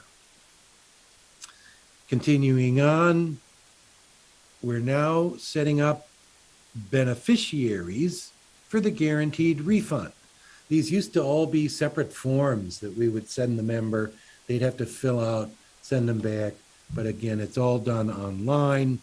Then we're reviewing the beneficiary information. Now we're going to go set up our bank account for direct deposit. We've got a sample of what numbers we're looking for. They simply type them in the screen, hit next. Now we're on to the contributory death benefit. You either choose it or decline it. And then you'll have an option at that point to designate a beneficiary for that benefit. Now we're going to review everything. We've listed the retirement options, how much sick time we've used, what the estimated benefit would be, and we're coming up on tax withholding. So now we've completed step 2. Step 3, you can immediately go right into after completing step 2. But here we're downloading one piece of paper. This is called the 6EOL, or the Payment Option Election Form. Again, this was a paper form before. You're printing off one. It will be pre-filled based on the payment option the member chose in the previous step 2. So you print this off, sign it, date it, have it notarized, and then you got to somehow stick it back into your Orbit account. You can first upload identification documents. You need to take a picture or do a scan, put them on save them on your computer, and then of course open that file with that particular document and then upload it. And then also upload files are at the very end here.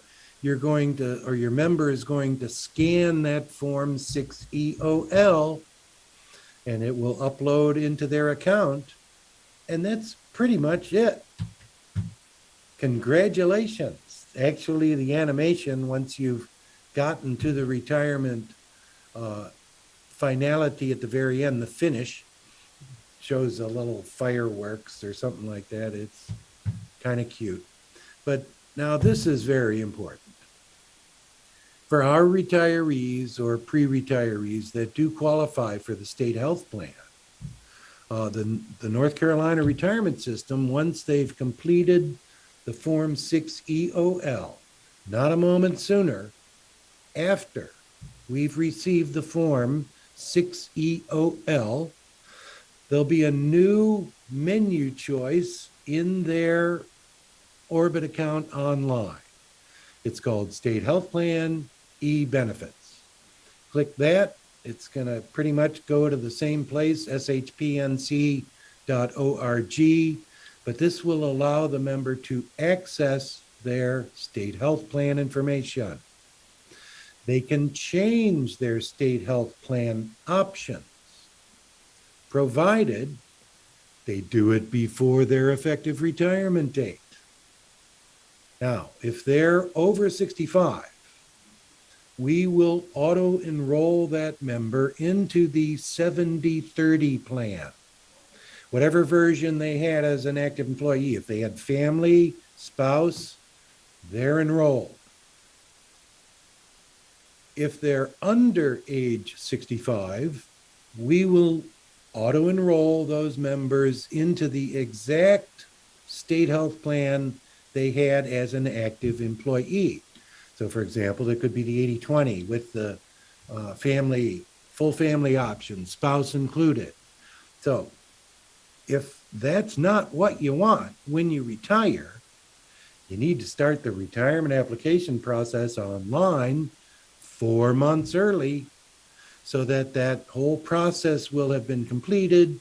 You'll have printed off that form 6EOL. The member will then have uploaded that, emailed it as an attachment to ncretirement.com, faxed it to the number printed on the form, or folded it up and stuck it in an envelope and mailed it to us. But it's not until we have that form, and it's acceptable, that you can change your state health plan options. And with all the moving parts, hire dates on or before August 1, 2006, 20 years of service, non-contributory, 10 years of service, 50% contributory, 5 years of service, you can have it, but we're going to bill you 100% of the premium. So if inadvertently a retiree who's got at least 5 years of state health plan eligible or membership service in the teacher and state employees retirement system, eligible to retire, eligible for the state health plan, but at less than 10, they're going to pay 100% of that cost. That also includes the employer premium, which is $400 and some odd by itself. So here's the example. They've got 5 years of service, they retire. When they're an active employee, they had the 80/20 family plan. Well, when they retire, we're going to auto-enroll them into the 80/20 family plan and bill their account for $1,238 and some change. And there is absolutely nothing they can do about it other than change that during open enrollment in October, and it'll be effective in January of the following year. So, online retirement, designed to be simple, easy, all in one place. We'll direct you back to state health plan if you need to change your state health plan options.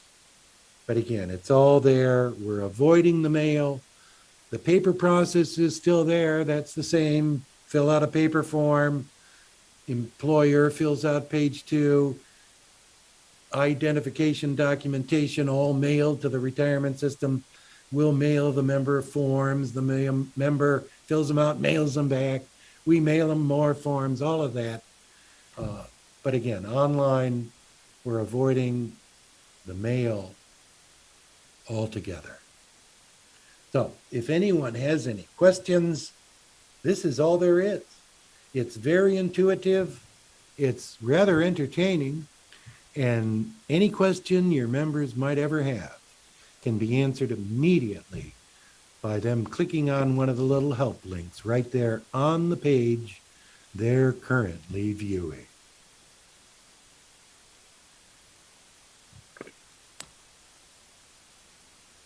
So let's check chat.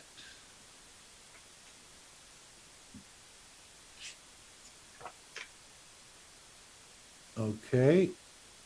My chat has disappeared. Well, from mine, it looks like you were so thorough with all that wonderful information, there aren't questions yet. Well, that's fine with me. So I think you're due congratulations for all of that. And Fantastic. it certainly has changed a lot since the fall of 2013 when I Absolutely. did it for the second time and the real time. Absolutely. And actually last month, 50% of our retirees retired online, and that percentage keeps increasing every month. That's amazing. Well, thank you. Thank you very much. Are we going to wait a little bit longer for some questions, Brian, or are we going to move along? Let's see. There are 3 things in the chat. Let's see what that says now. Okay, no questions yet, but he will let us know if some come in. Okay. So thank you very much. I hope that some folks will have questions because, of course, that's a whole lot of information. And in my paradigm, it was a very happy event to anticipate. And I have found that lifestyle to be a wonderful one that I thoroughly enjoy. And I'm very appreciative of the information. Okay. You all have a great day. Thank you, sir. You likewise. Now we get to transition to Josephine when Josephine is ready. She is the North Carolina Retired Governmental Employees Association Director of Insurance Services. And she knows a whole lot of stuff, just like Doug knows a whole lot of information. I won't call it stuff again because it's a whole lot of valuable information. So I cannot tell for sure if Josephine is ready, but it looks like she's getting ready. One thing for you HR professionals to keep in mind is that these retirement discussions can start a long time reductively before people are actually ready to do it. I should be ashamed to tell how thick my file was of hard copies of hypothetical things that I ran to see what it might produce. But as some folks are aware, a person can take a little bit of a pension at age 50 with only 20 years of service. So, Josephine, are you ready?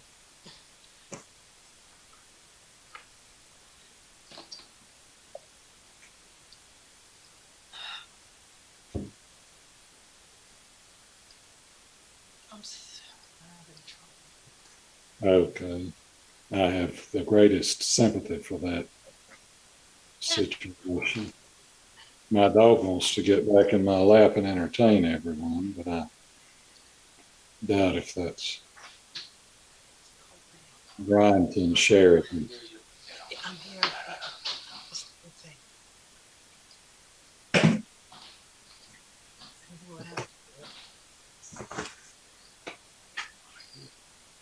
That's him. Okay. Oh, thank you. Just bear with us a little while, please, but it will be. It's not open. Okay. It will be fine, and she will be sharing lots of knowledge right away, I'm sure, and is well worth the wait, the standing by.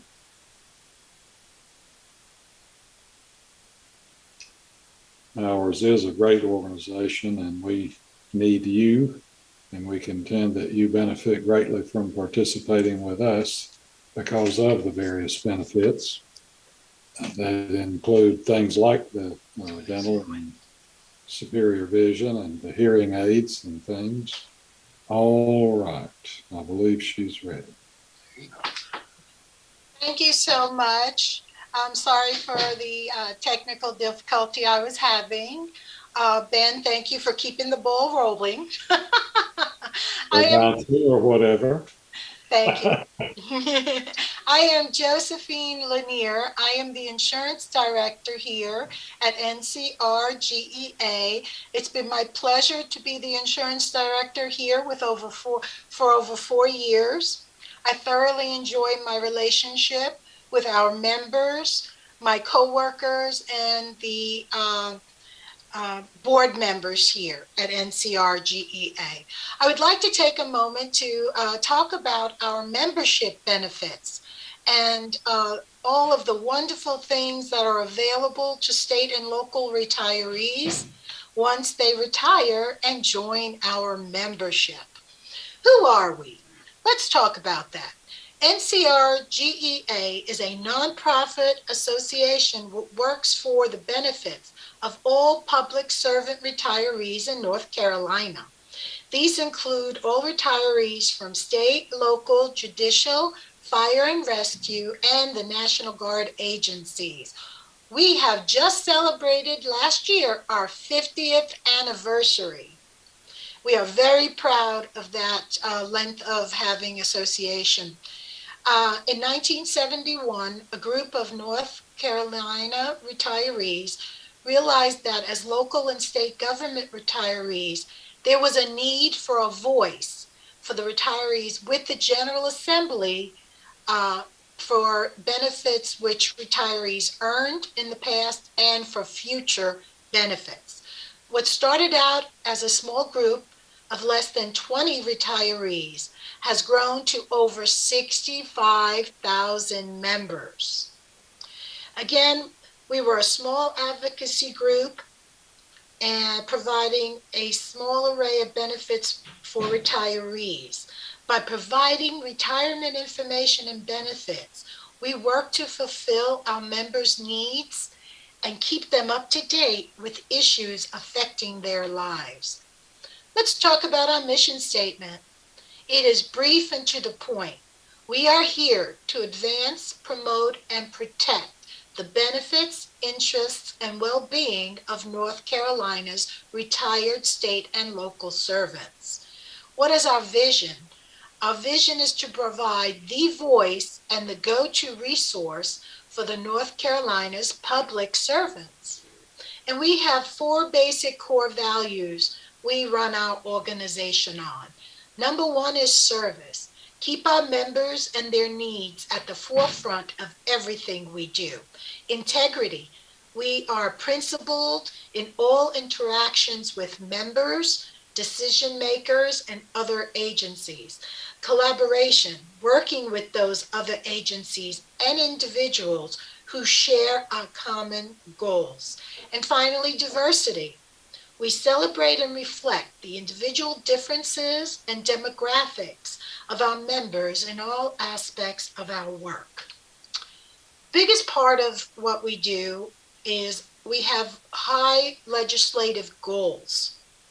As the largest association of retired governmental employees in the United States, Ncrgea advocates for the following issues. Number 1, annual cost of living increases and other pension enhancement for state and local retirees. We want to strengthen the state's defined benefit plan for both current and future state and local retirees. We are fulfilling the state's constitutional requirements to fully fund the North Carolina retirement systems and the state health plan. We want to have increasing access and quality of health care for retirees across North Carolina. We also are expanding first to the last mile access for defendable broadband in underserved areas. And lastly, we are working on expanding the Bailey class exemption to all state and local retirees and pursuing other tax exemption opportunities for our public servants. We have a powerful voice in Raleigh.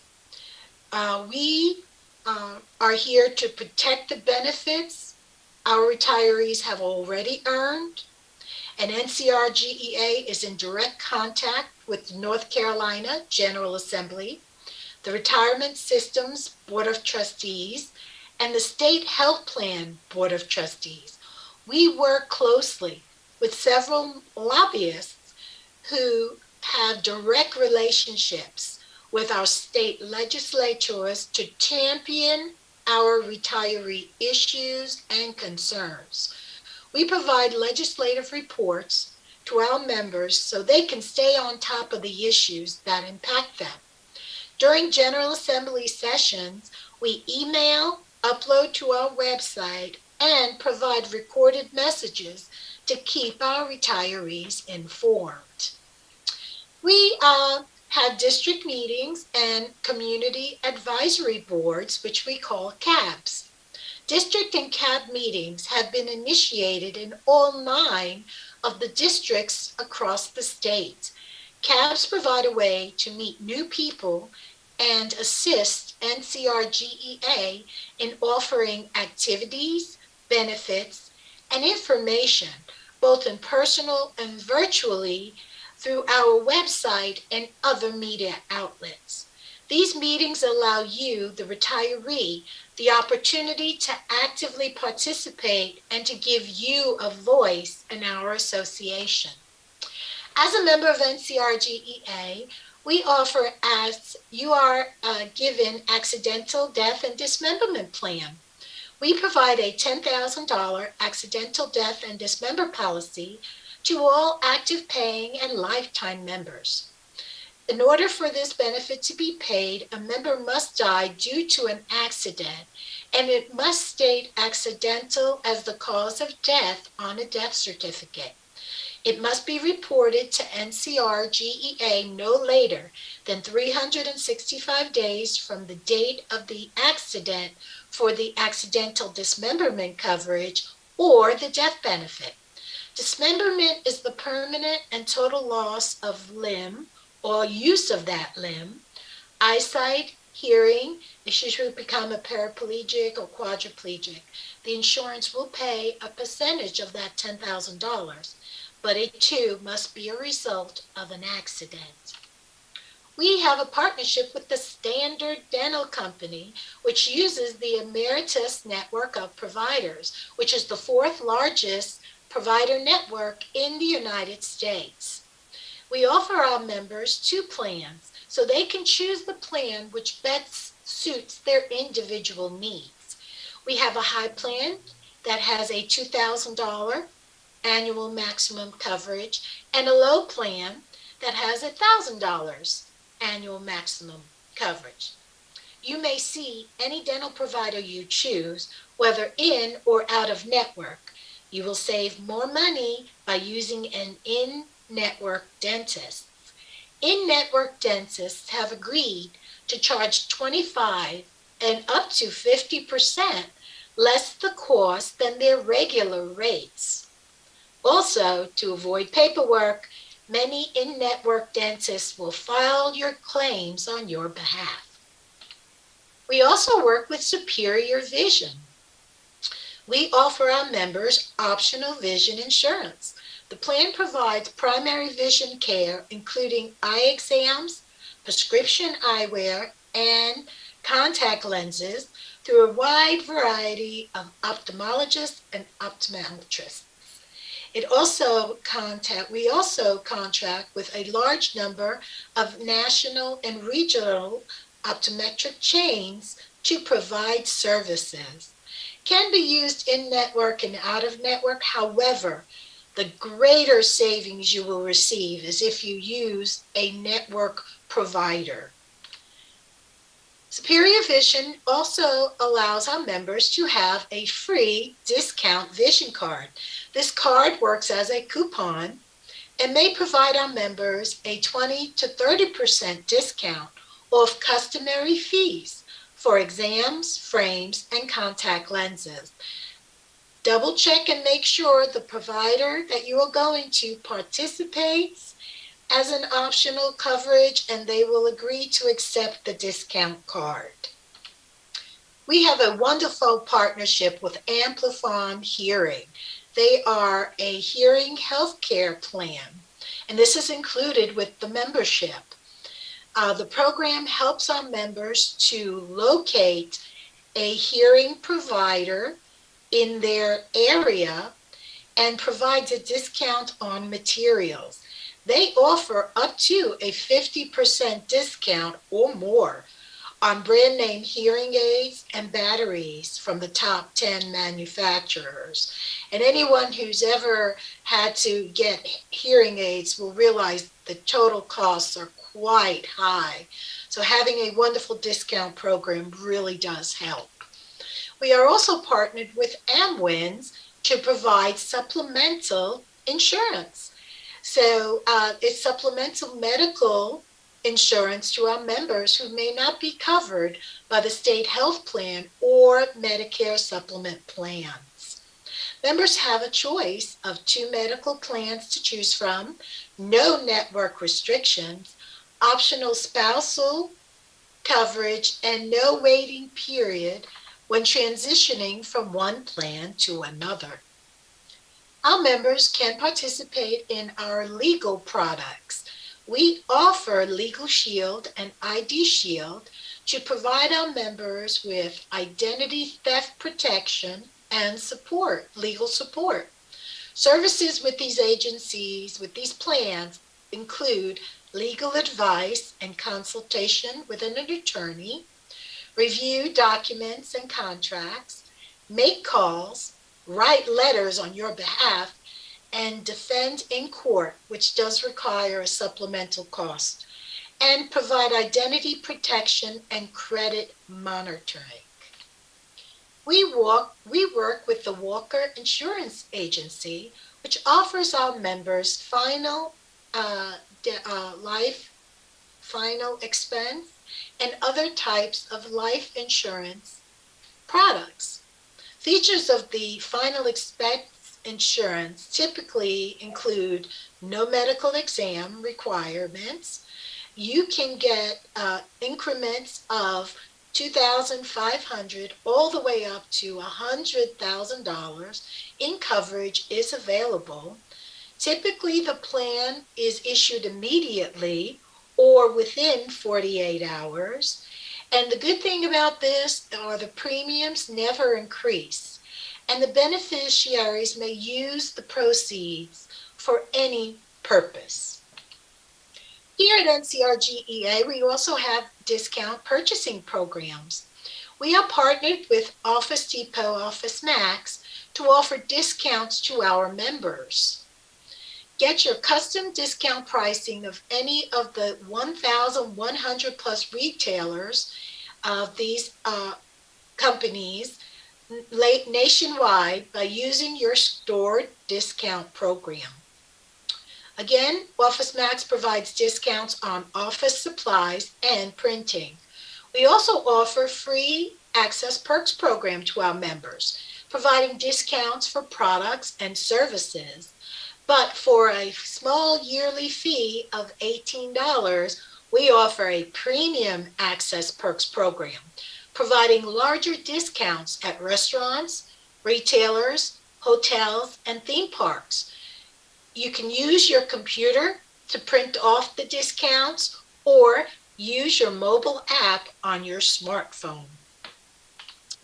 We have a wonderful association with Brit Travel Group, Dream Vacations. They offer our members both group and individual vacation and tours. They will help you build memories with luxury and adventure cruises, romantic honeymoon packages, safaris, exotic island getaways, and tours. So you could reach out to them to enjoy some wonderful travel opportunities. Future trips are always included in your bi-monthly Living Power newsletter.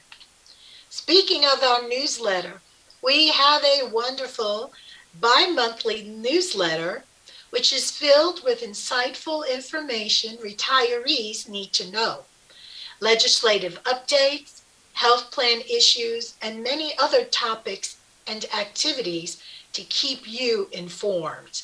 The newsletter is mailed out, emailed, and also available on our website.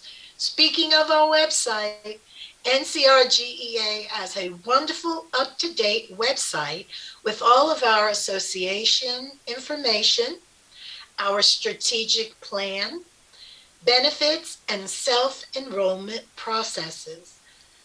Review all of this information and more on our website, www.ncrgea.com. Now, you may ask us, how do we reach out to new retirees?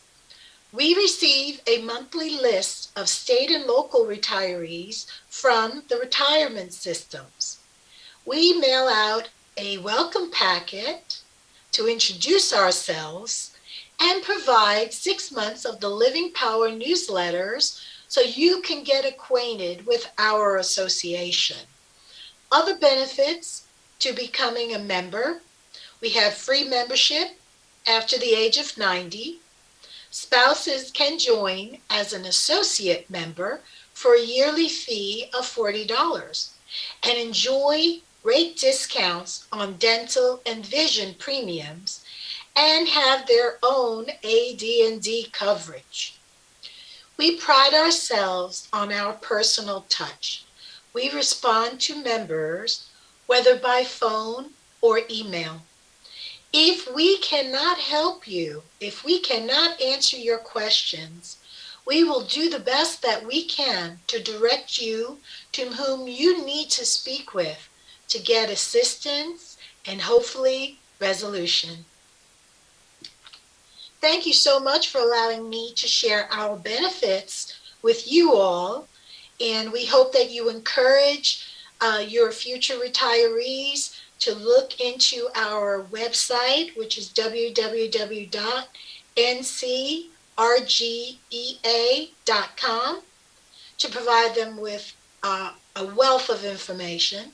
You can always reach out to us by phone. We have a local number, 919-834-4652, and a toll-free number, 1-800-356-1190.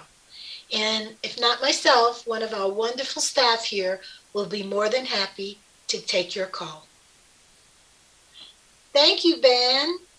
Thank you very much, Josephine, and thank you very much, Doug. And if there are any questions that have come in through the chat, we will see who can address those. And we'll give a little bit of a lag time in case more questions have occurred to folks. So that's a whole lot of wonderful information, Josephine, and I greatly appreciate your strong advocacy for our group. And I invite the HR professionals who are watching to think of ways that we can help enhance your communication with people who are contemplating retirement at whatever point prior to that you feel is appropriate. I used to have the pleasure of meeting with people way before the time was coming, and we could all happily anticipate that happy day. Ben, just so you know, while we're waiting to get a few questions, I actually worked with the Treasurer's Office for many years. So I've worked with many HR representatives out there over my 13 years with the Treasurer's Office. I've enjoyed working very much with the HR representatives. And here at Ncrgea, if any of you all need to reach out, we would be happy to talk with you and maybe meet up with you if you are planning any retirement meetings. We would love to reach out and meet you and your members one-on-one if needed. So please keep us in mind, because our membership is very important for the retirees of this state. And I can't emphasize that enough. Yes, it is. We need to be together, and we need to be advocating for each other.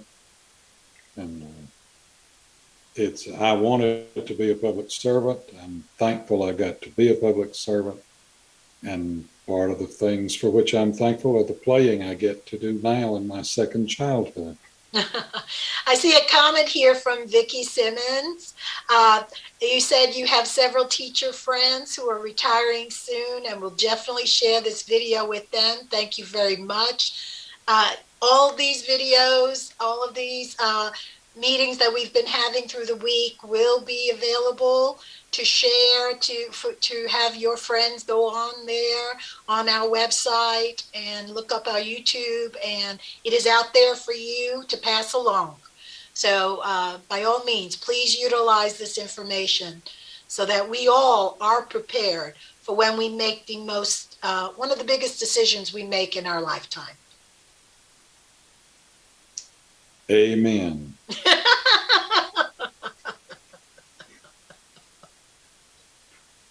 Thank you all.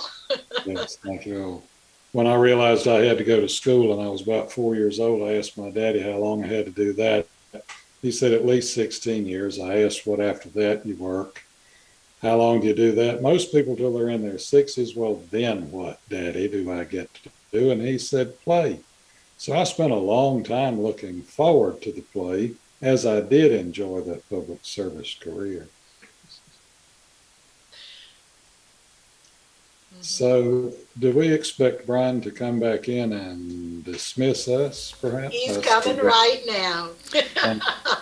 Thank you, Ben and Doug and Josephine. As always, a great session about helping us sort of understand, how we can help others, guide employees through the retirement process. We've had another great day, and we want to remind everybody, as Josephine alluded to, that we'll be on YouTube and also on our website. You can, miss a half a day and go back and rewatch it, and you can do that all year. Or if you forget something and you want to look at a certain session or be reminded of certain services that we're sharing with you, this is a good way to do it. We look forward to being out with you soon in the state, but until we can do that and welcome our new executive director on Friday and really make a push this summer to continue to connect with our members, we do have a lot of resources from this week that, as we celebrate public service and celebrate those that have made a real living, that we create some resources that'll give you a life. And we want to make sure that you do play, as Ben refers to, this period of your life, and you travel and you connect and you provide your expertise in interesting ways. All of that is certainly a priority of the organization. Now, my task to close us out today is to give you a little preview of Thursday's agenda. We're going to welcome everybody online tomorrow at 9:45.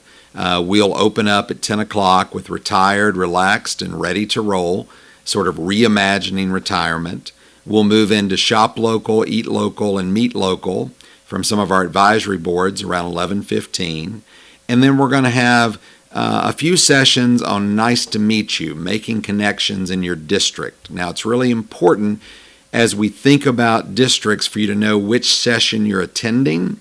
And so if our partners here will bring up our district map, I'll talk to you a little bit about how you know and kind of where to go tomorrow. You can notice that districts 3, 4, and 8 appear on the maps in pink and also appear in blue and also in gray. If you're in districts 5, 7, and 9, you will find yourselves on the map in purple, in beige, and a little bit in sort of rustic yellow there. But we'll make sure to publish this as well, and you'll have access to this on our website. In fact, people that are mining our chats and working today, they can drop from our web URL the district map into the chat, and that'll kind of orient you. And then if you're in districts 1, 2, or 6, we'll be also in light blue, yellow, and green. So we'll make sure to drop those items in the chat so you know how you're situated for tomorrow. But here's the beauty of it. If you're traveling, if you need to be out of pocket, you can go back and you can sign up again on YouTube. Not sign up or register, just click the link and you can go right into the 12 o'clock session tomorrow for District 3, 4, 8, and then follow suit with the sessions that are after that. So if you can't make it tomorrow, no worries. That's why we captured everything on YouTube and provided this as a service. Finally, at 2:15 tomorrow, we'll have our Hunger Games bingo, and we'll kind of close out the day with some more incentives and more prizes, and then that'll lead us right up to our Friday finale. So we're really excited to have everybody online today to participate in a long duration. Many people have stayed on for as many as 45 minutes, but that's also the beauty of the format. You can go back and rewatch our playlist on our YouTube channel. So excited to be with you today. Looking forward to tomorrow. Thanks for your time and attention, and most importantly, thank you for your service. Have a nice evening. North Carolina. We call it home, and it's no secret that North Carolina is a great state to retire to. And man, they're coming as fast as they can, any way they can. to North Carolina. Now, what you may not know, if you're one of the hundreds of thousands of state or local government employees, North Carolina is a great state to retire from. Maybe you want to drop your line in by the lake bank or hike on a mountain trail. Maybe golf is your thing. I know, some saltwater fishing. It's all right here in North Carolina. Now, we all agree that retirement shouldn't be stressful or complicated. And here at the North Carolina Retired Governmental Employees Association, we are dedicated in finding the best benefits to our state and local government retirees. So welcome to our webinar and get ready for some very important information that's gonna benefit you. You've made a living. Now it's time to make a life.